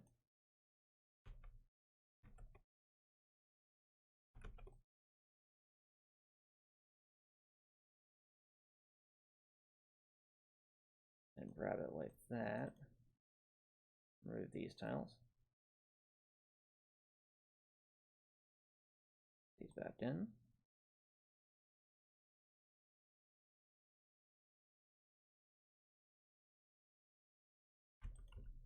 Fill in some mistakes.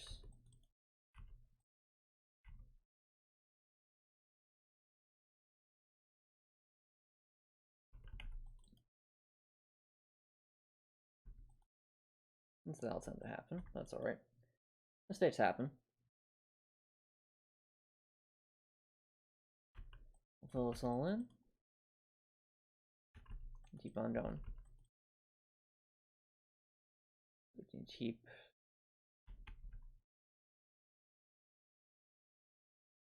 working on this.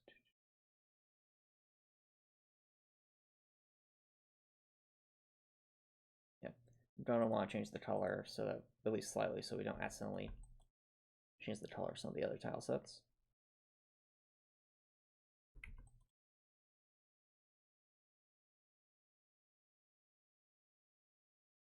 I think that should be almost. All right, there we go. Now we have fashioned ourselves a bit more of a grid.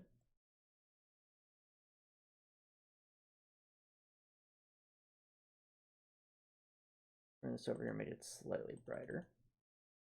So this only did so that we can put them back on the thing without as much trouble. There we go. All right, now let's create the effect I want. Let's make that background mayhaps a bit brighter.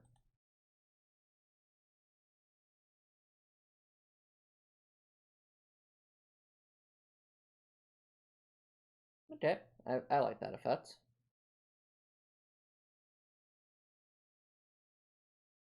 We'll copy these corner pieces to the top and bottom.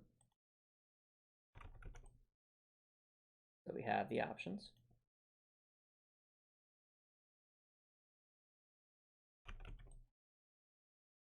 Run back as well. Yeah, that's a cool effect. After looking here,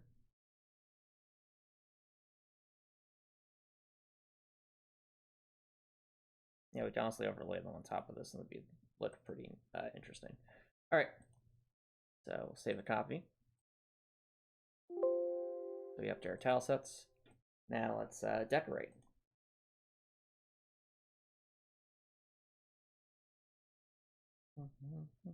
That's one of the fun things about tile sets like this is that you don't necessarily have to draw every single little minute detail because you can actually mix and match things like these books and the shelves, for example, to get that rather than drawing the shelves as one tile set.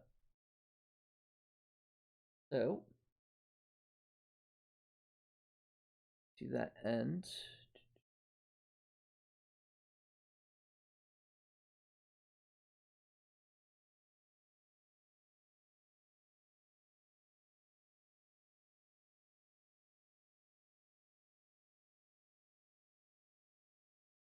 I like the idea of this. I almost wonder if we should make like half spaces. That way we could have more of a thing that covers a lot more of the area.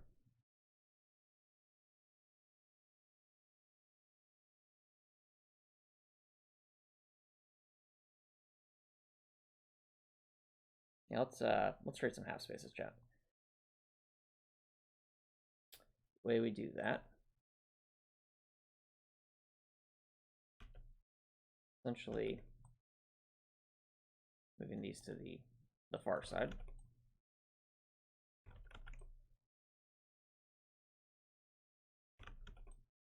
That way they're their own separate items.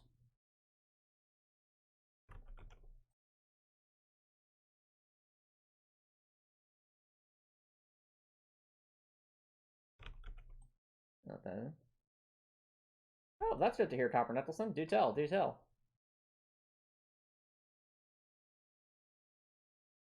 Awesome, glad to hear you made a new friend. Were they at the book club, Copper Nicholson?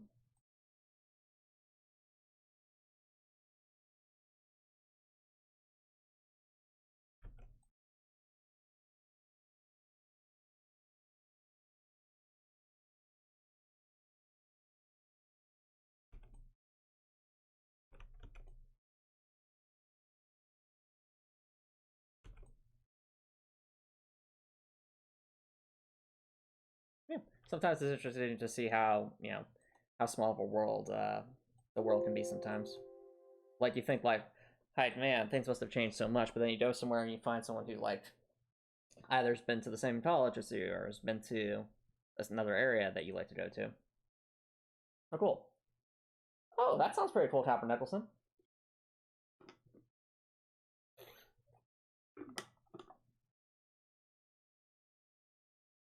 I mean, how can you know if you haven't tried the books, Copper Nicholson? And even if you're not interested in the books, you can always go to socialize. You use it as an opportunity to write some stuff while you're also chatting with people, especially if you have a friend there. All right, well there you go. That's something you can do somewhat consistently. Sounds like fun.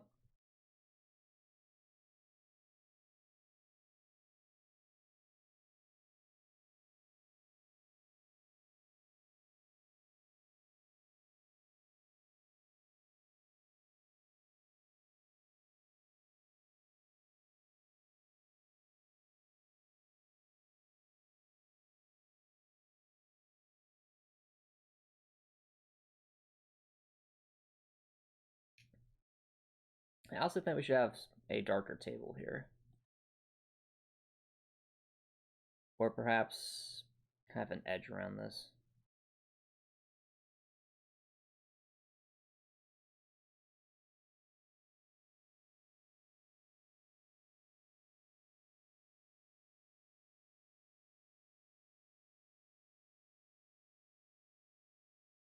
Oh, you're going to Los Angeles, Dr. Nicholson? What's the occasion?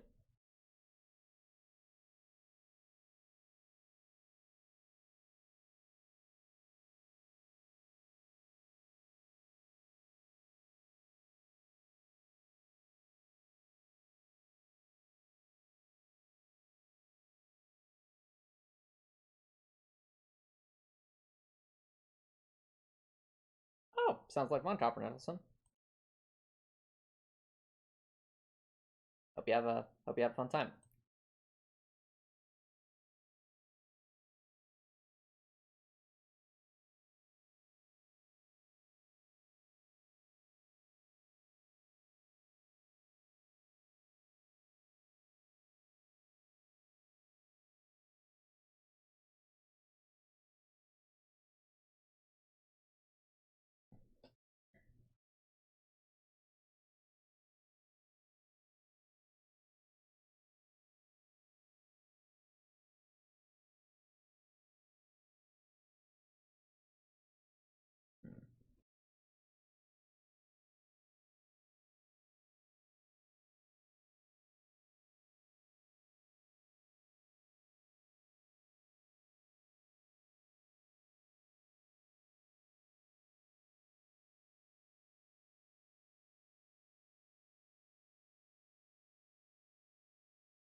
see. All right.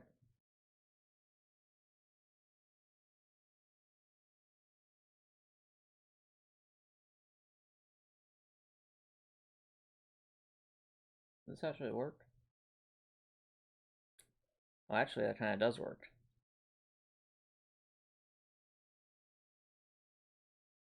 Yeah.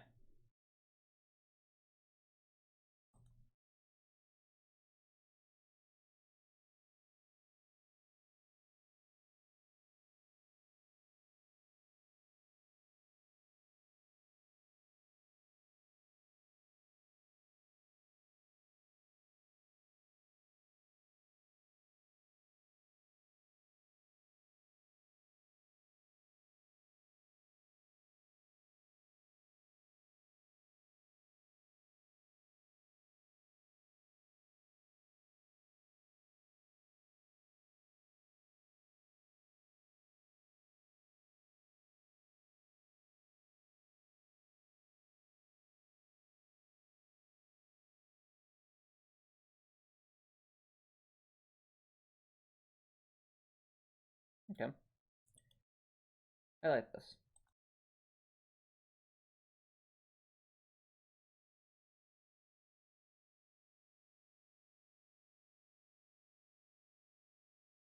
Or I guess I should go for a cleaner look by doing that.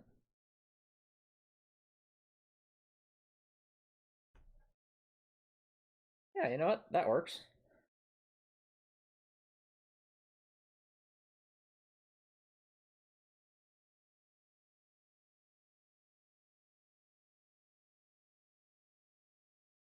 Alright, fair enough, Dr. Nicholson. Still good to save up in the long run.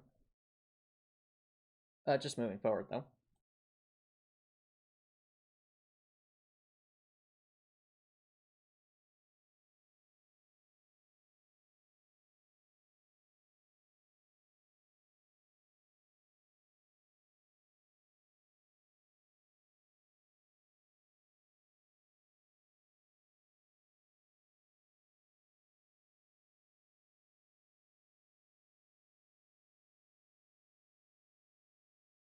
Could we use something else here?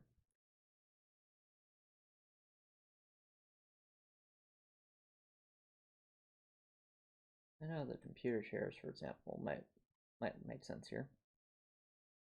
Or there. Where are they? I will find them.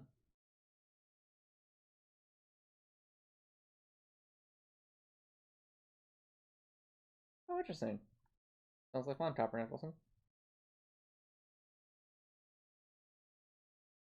I played with Legos a lot when I was younger. Always fun to build giant creations. Like castles, the Eiffel Tower, things like that.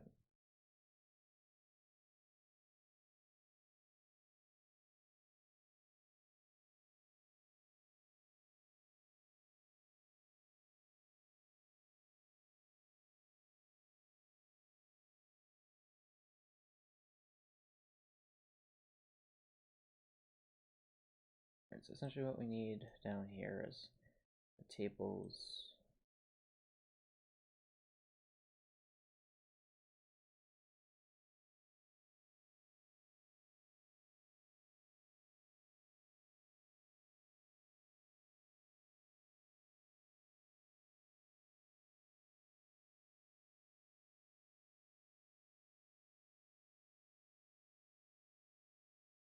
Grab some chairs.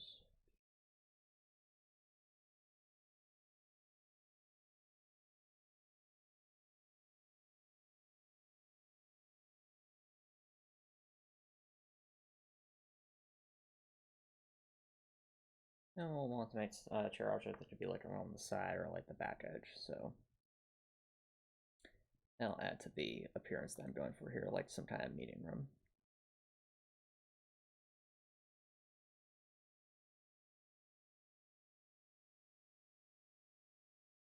Well, definitely good to support local businesses as well. That's good too, Copper Nicholson.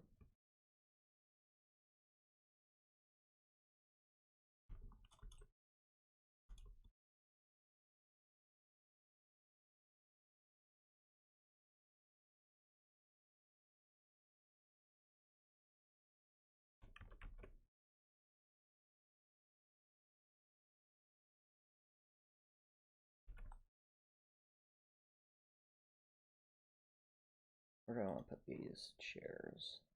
Let's put the chairs, yes, down here.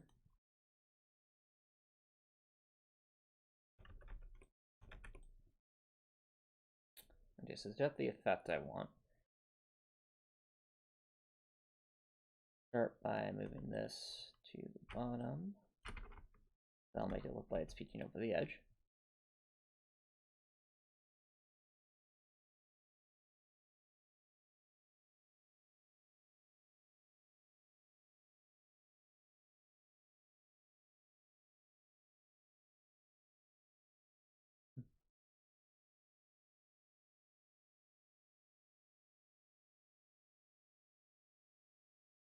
Now this one will move over here.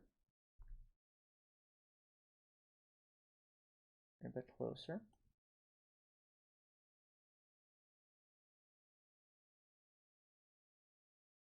I'll grab this too, so that'll give it that appearance of being larger than it actually is.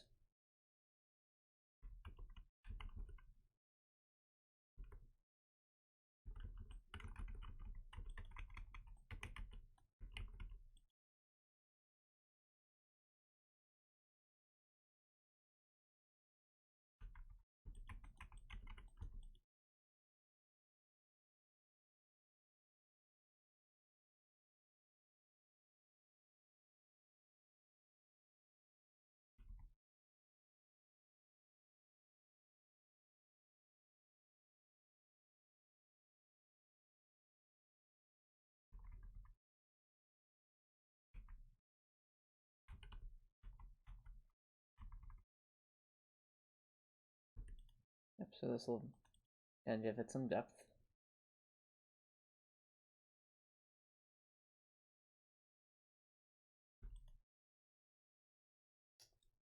Last but certainly not least,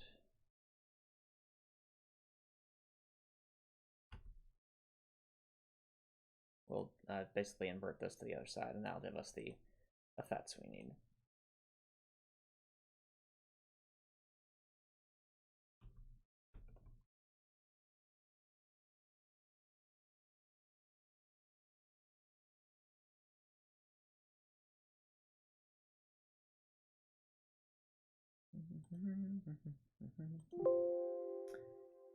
There we go. Now, right here we have this to work with now.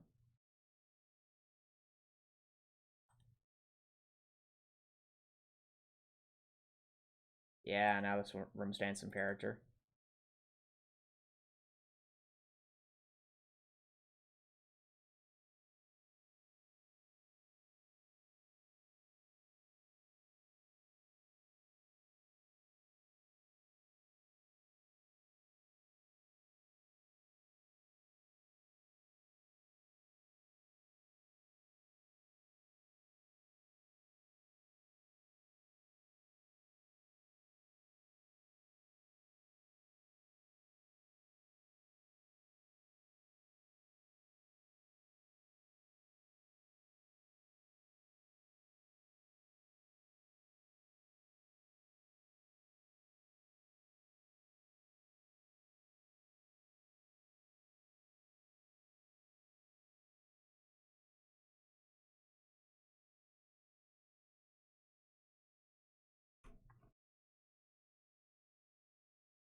There we go.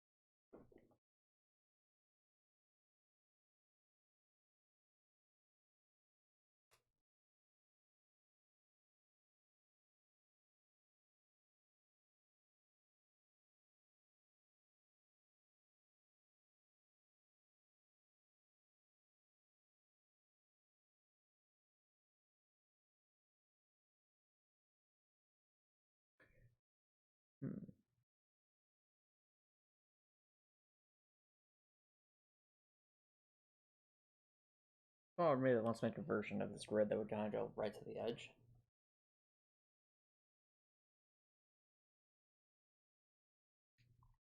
So let's do that as well.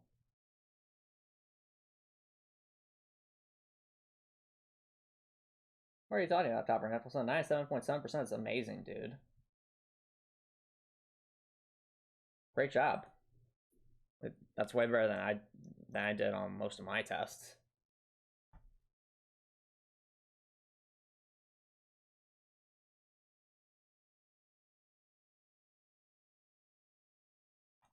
And I'm glad to hear you continue to make progress towards your goal there, Copper Nicholson. That's good to hear.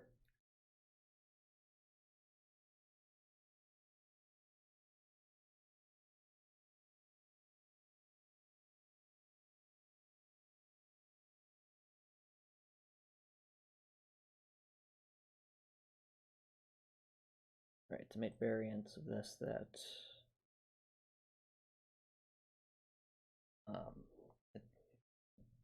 reach the edge we want.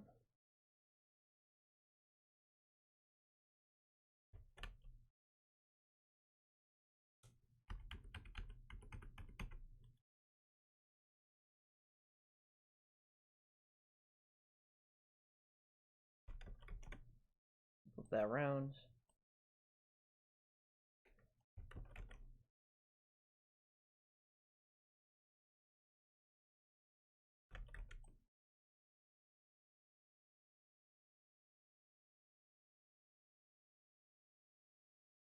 Then we do the same thing with the tiles themselves.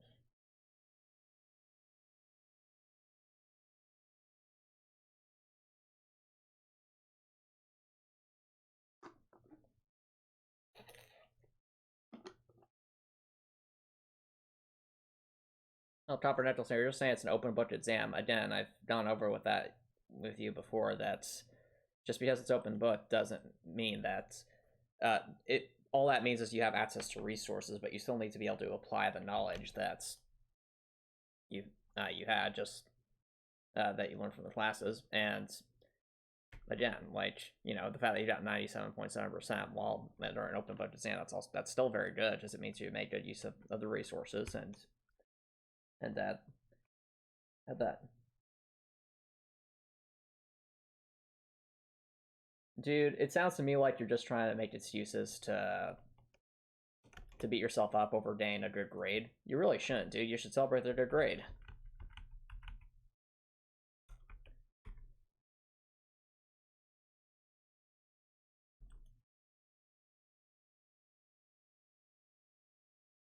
And you're also making more progress towards your goal. I mean, you said it's their midterm, right? Doesn't that mean you're about halfway there then?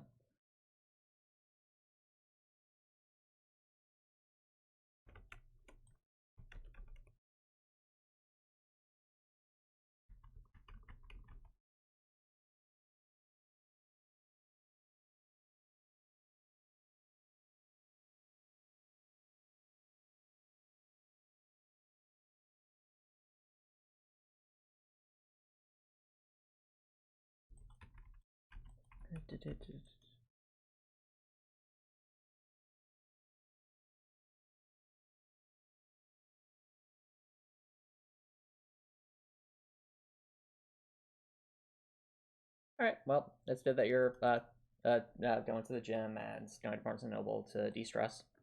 Yep. It's important to stay healthy.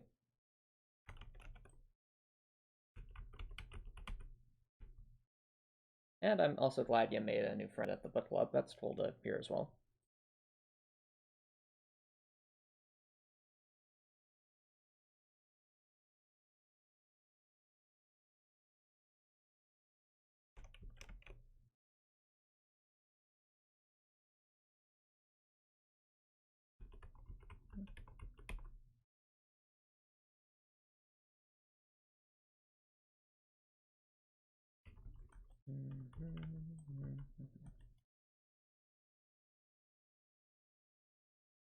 I think that's that grid done right there.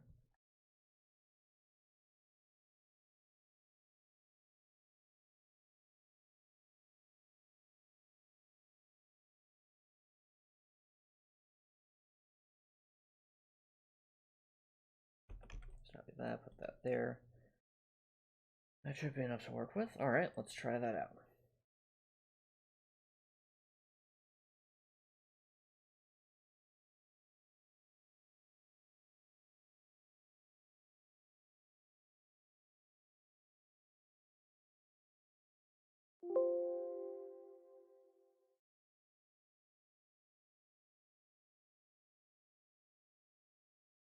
Okie doke.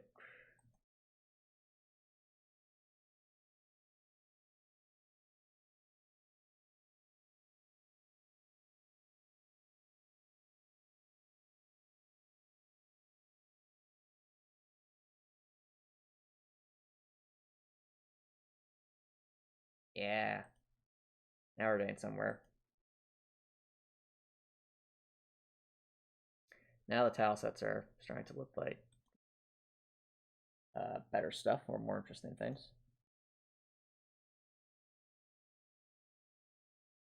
Okay.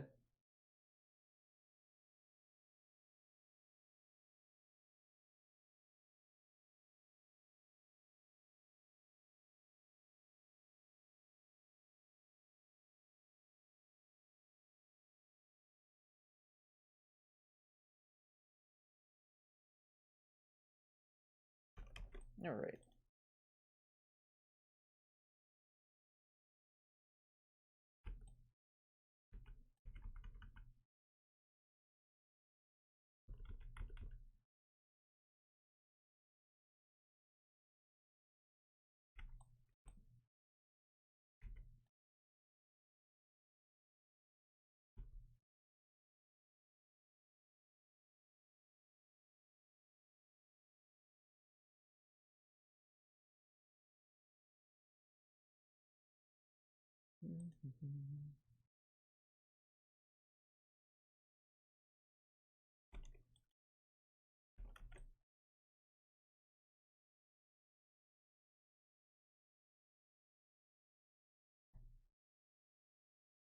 I mean, I enjoy making use of my computer.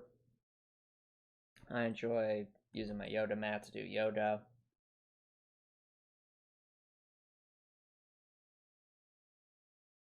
I enjoy using my TV.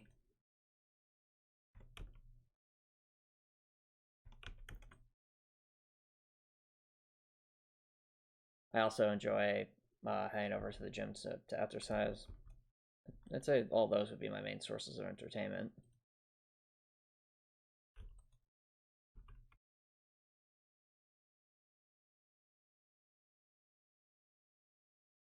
But yeah, it's good to have healthy sources of entertainment.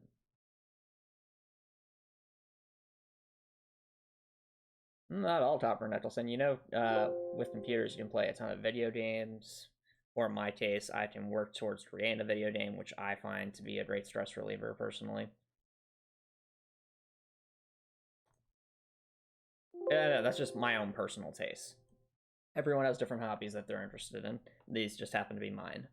I mean, you're seeing me do one of my hobbies right here.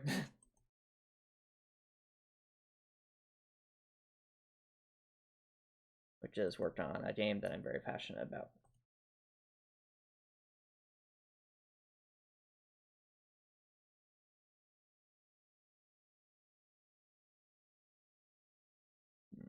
Or what if we just went with...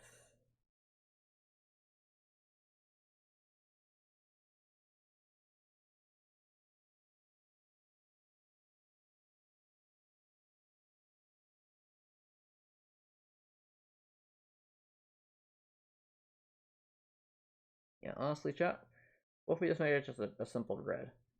Sometimes there's beauty. Sometimes there can be beauty in simplicity.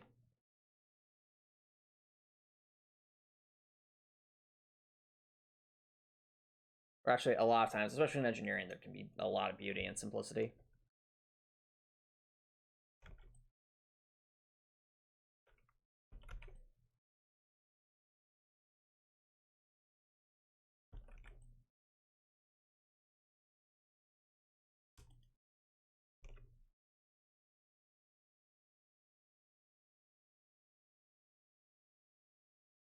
I mean, I have paintings and stuff, Copper Nicholson, but like, I don't consider those forms of entertainment. I just consider those just part of the decorations.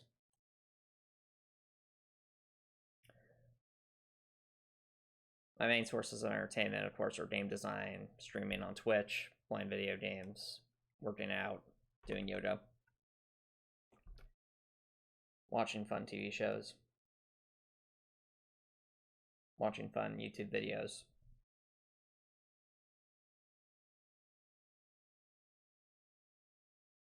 Was a decoration, if not a form of background entertainment?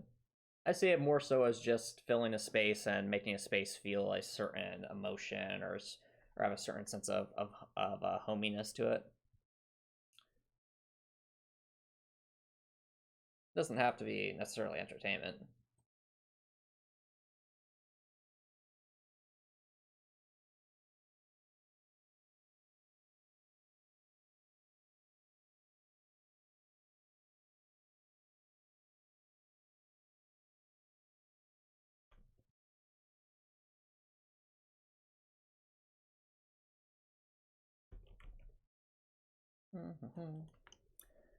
All right, let's move these over here.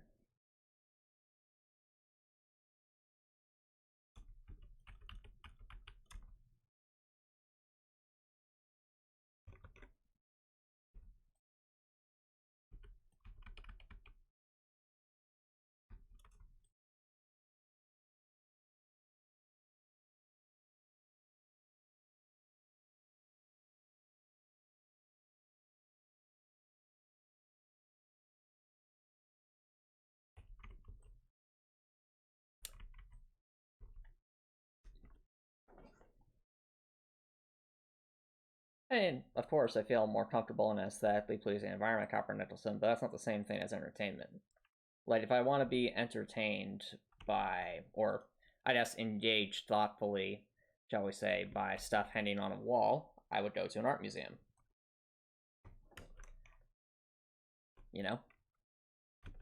Because then I can see what other artists are coming up with and experience their craft.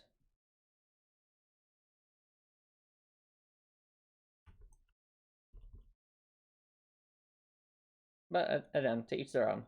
If you find entertainment in, looking at stuff that's hanging on a wall, like various his paintings and such, all the power to you. I'm just saying it's not my main source of entertainment.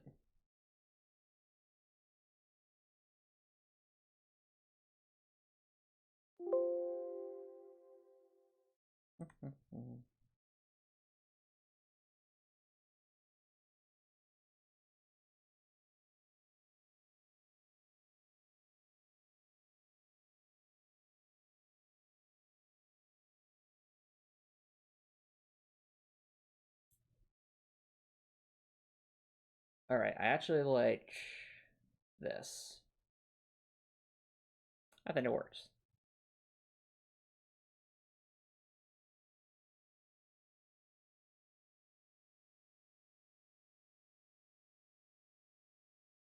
All right, well, chat, I think that'll do for this bit of artwork down here. Let's just add some doors to some of these areas, and then we can continue moving forward.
Yep, just placing some more doors around here, chat, to add to the appearance of things.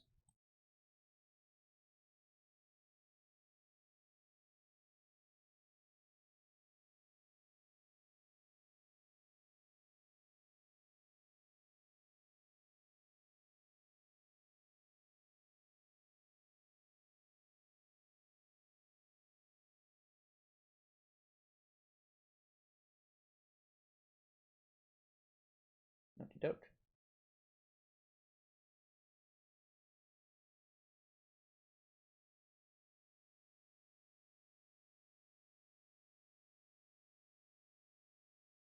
All right, and when will you see the return on that investment, Copper Nicholson? 20 years, 30 years? Just curious. There are many different things to invest in, but art generally takes a very long time to appreciate in a reasonable amount of value. Unless, of course, you made the art yourself and you're selling it for a commission, in which case, that's good value.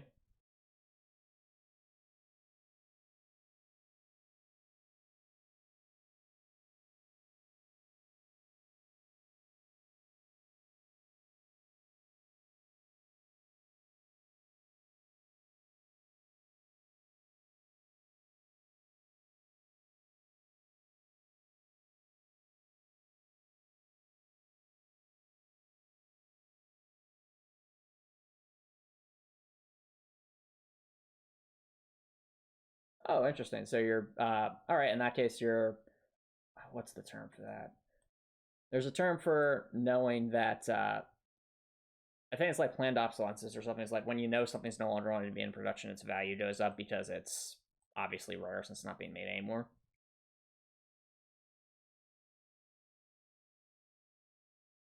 But that's my question, Copper, is do you intend to sell it at that point, or are you just going to hold on to it for a while?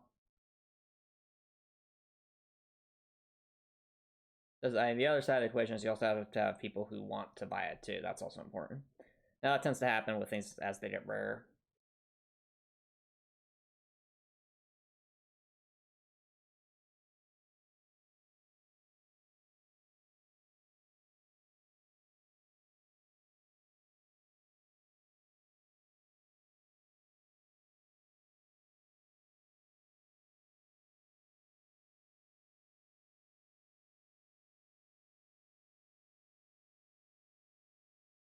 Okay, fair enough.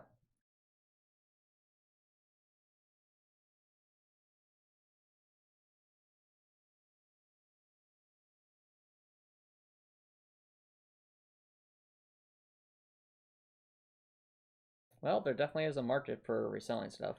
Depends what the stuff is, though, and the timing and everything and such. So, but yeah. Anyway, what was I doing? Oh yeah, let's place some more things on the walls.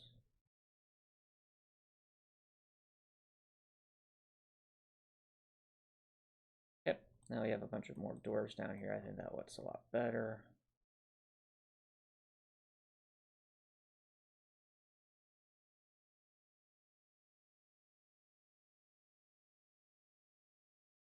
Okay. Now this place is looking a lot more lived in. That's good. Might actually add some computers here.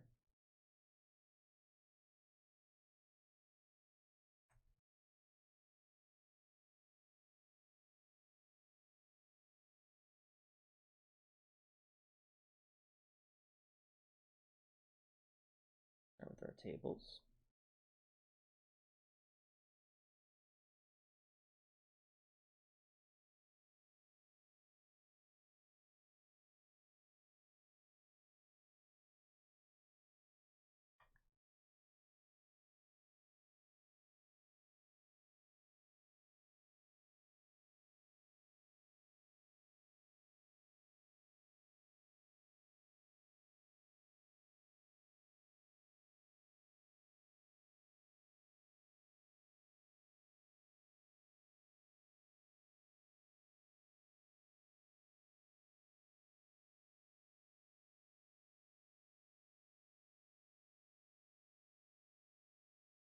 Let's have this on here.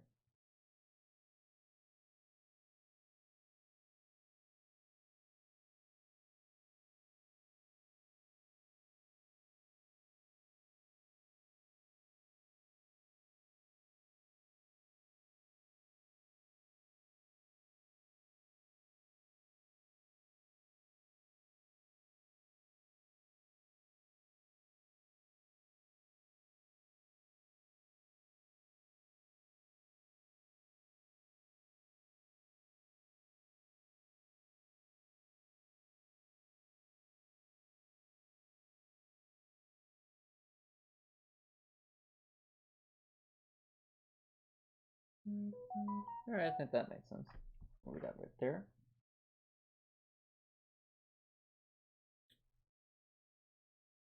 Right, yes, we could put a corner piece over here.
Oh, I like that look.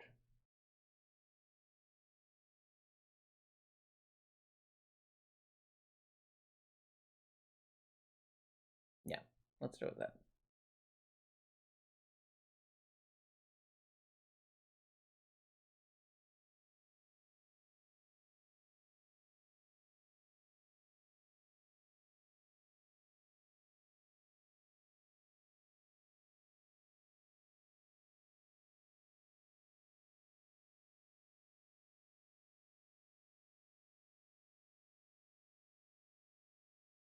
Somebody has more charge for this area.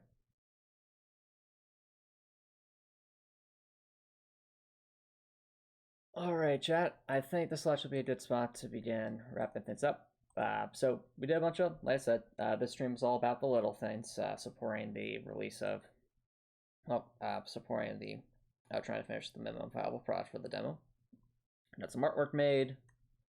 We did some tile mapping, and we also programmed things so that some music shows up. I think the very last thing I'd like to do, chat, is just I just move all the walls back to their locations. Like if we start here right now, we're just kind of standing in midair, which is silly. So let's move some walls back to their proper locations.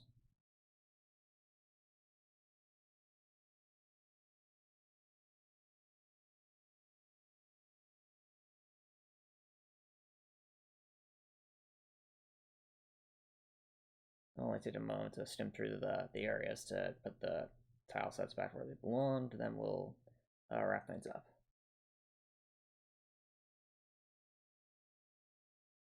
Oh, there's one.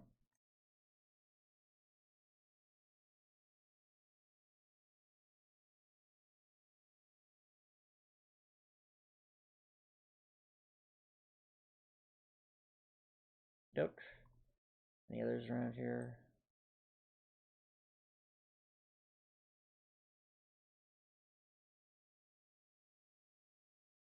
Not that I can see. At least not obviously. Alright.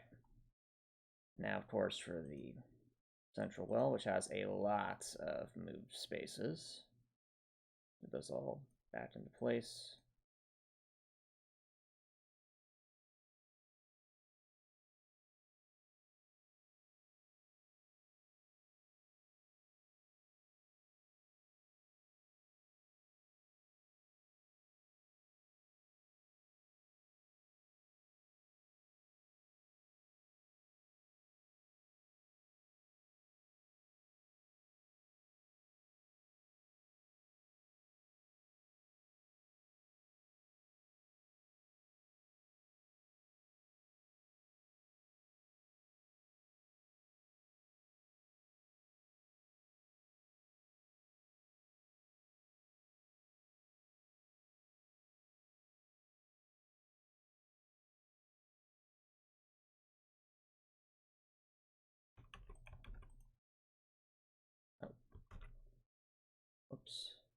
Come on, the run layer.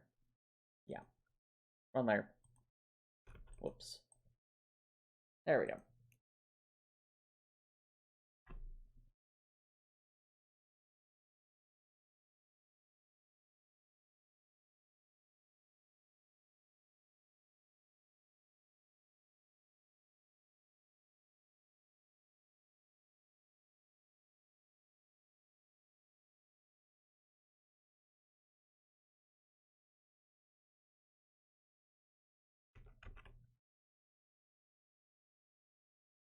Alright, move some walls more into the proper locations.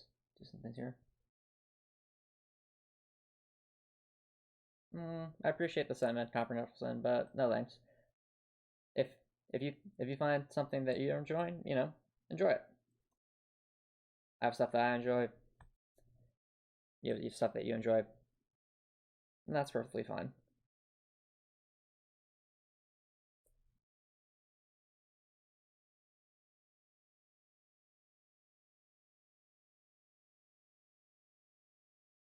Not even if it was Toa themed. Like, don't get me wrong, I liked Trails of Cold Steel themed stuff. But I think I'm alright.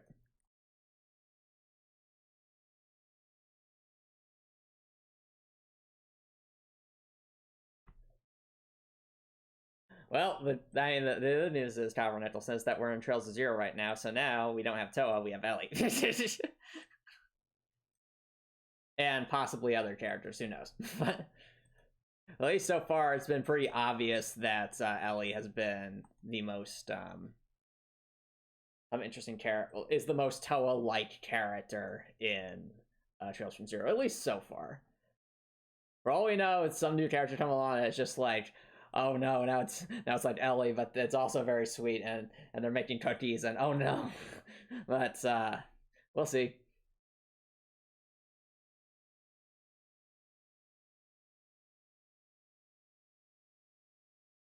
Yeah. Actually, who's been your favorite character in Trails for Zero, from Zero so far, Copper Nicholson? I'm curious.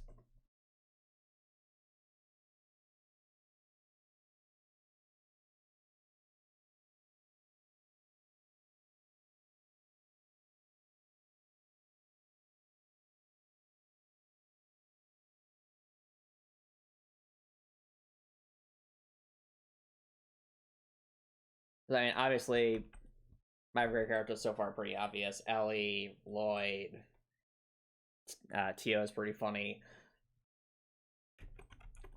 We have a running gag about Tio that she hasn't slept in, like, however many days it's been.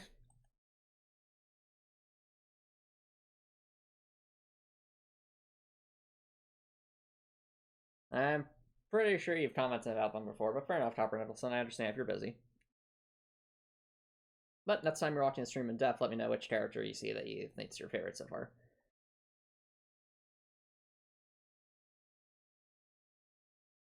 Okie doke. So I think, just gonna do a quick once over here. I think I've got all the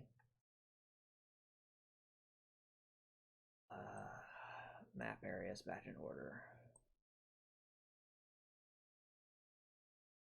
All right, so the only thing left to do, chat, I'm going to move. What is this doing here? Anyway, I'm going to move everything that isn't officially part of the play space out of the area. Didn't prep for things.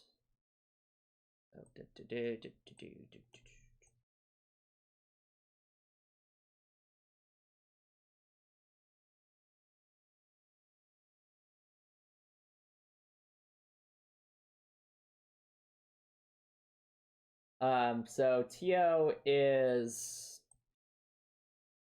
I think that's what that means, Copper Nicholson. I'm not sure, but Tio is the one with the blue hair and the metal ears, and is basically the most similar to Fee in this game so far. Except she definitely has her. I keep saying that they have a lot of similarities to other characters from Trails of Cold Steel, but to be fair, these are all clearly different characters. Tio, I think, is a much more intelligent than Fee is. Like, Fee's smart, but Tio is like basically computer science geek level smart. which is like a completely different plane of existence in terms of intelligence. Then and Ellie has definitely shown herself to be more than willing to be super, like, extremely forceful if she needs to. A lot more like Laura is, compared to Toa, who's almost always just sweet. And Lloyd, you know, I think Lloyd's might even be more of a, like, Reen's definitely tries to do right by others, but I think Lloyd even goes more out of his way to help others than Reen does, if I'm from what I've seen so far. Because I mean, Lloyd literally, like, carried the luggage of someone, of like some nice old people he was talking with on the train in the opening, and he had just met them, but he still offered to carry the luggage, and that's a really sweet end of him, of Lloyd, and a very good thing to do. So I definitely think Lloyd's a good fit for the special support squad that's in the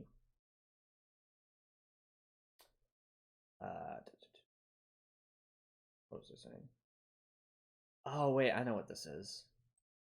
What article is this? Level 2. Ah, I see.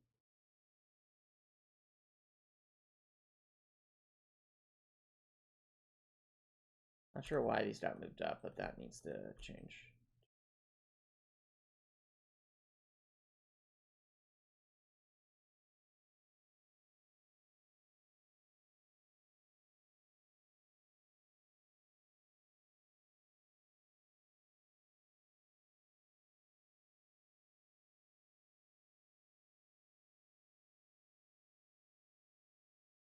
Anyway, what was I saying?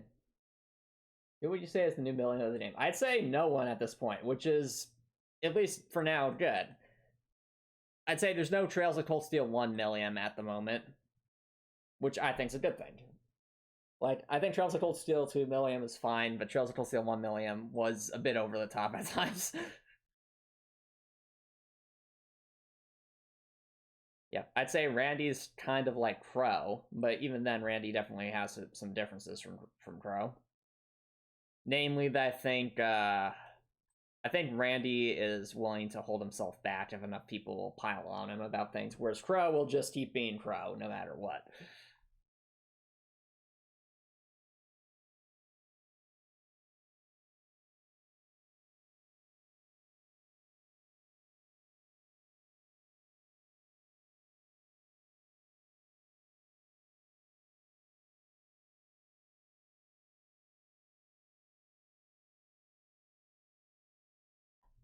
All right, with that, chat, I think we've got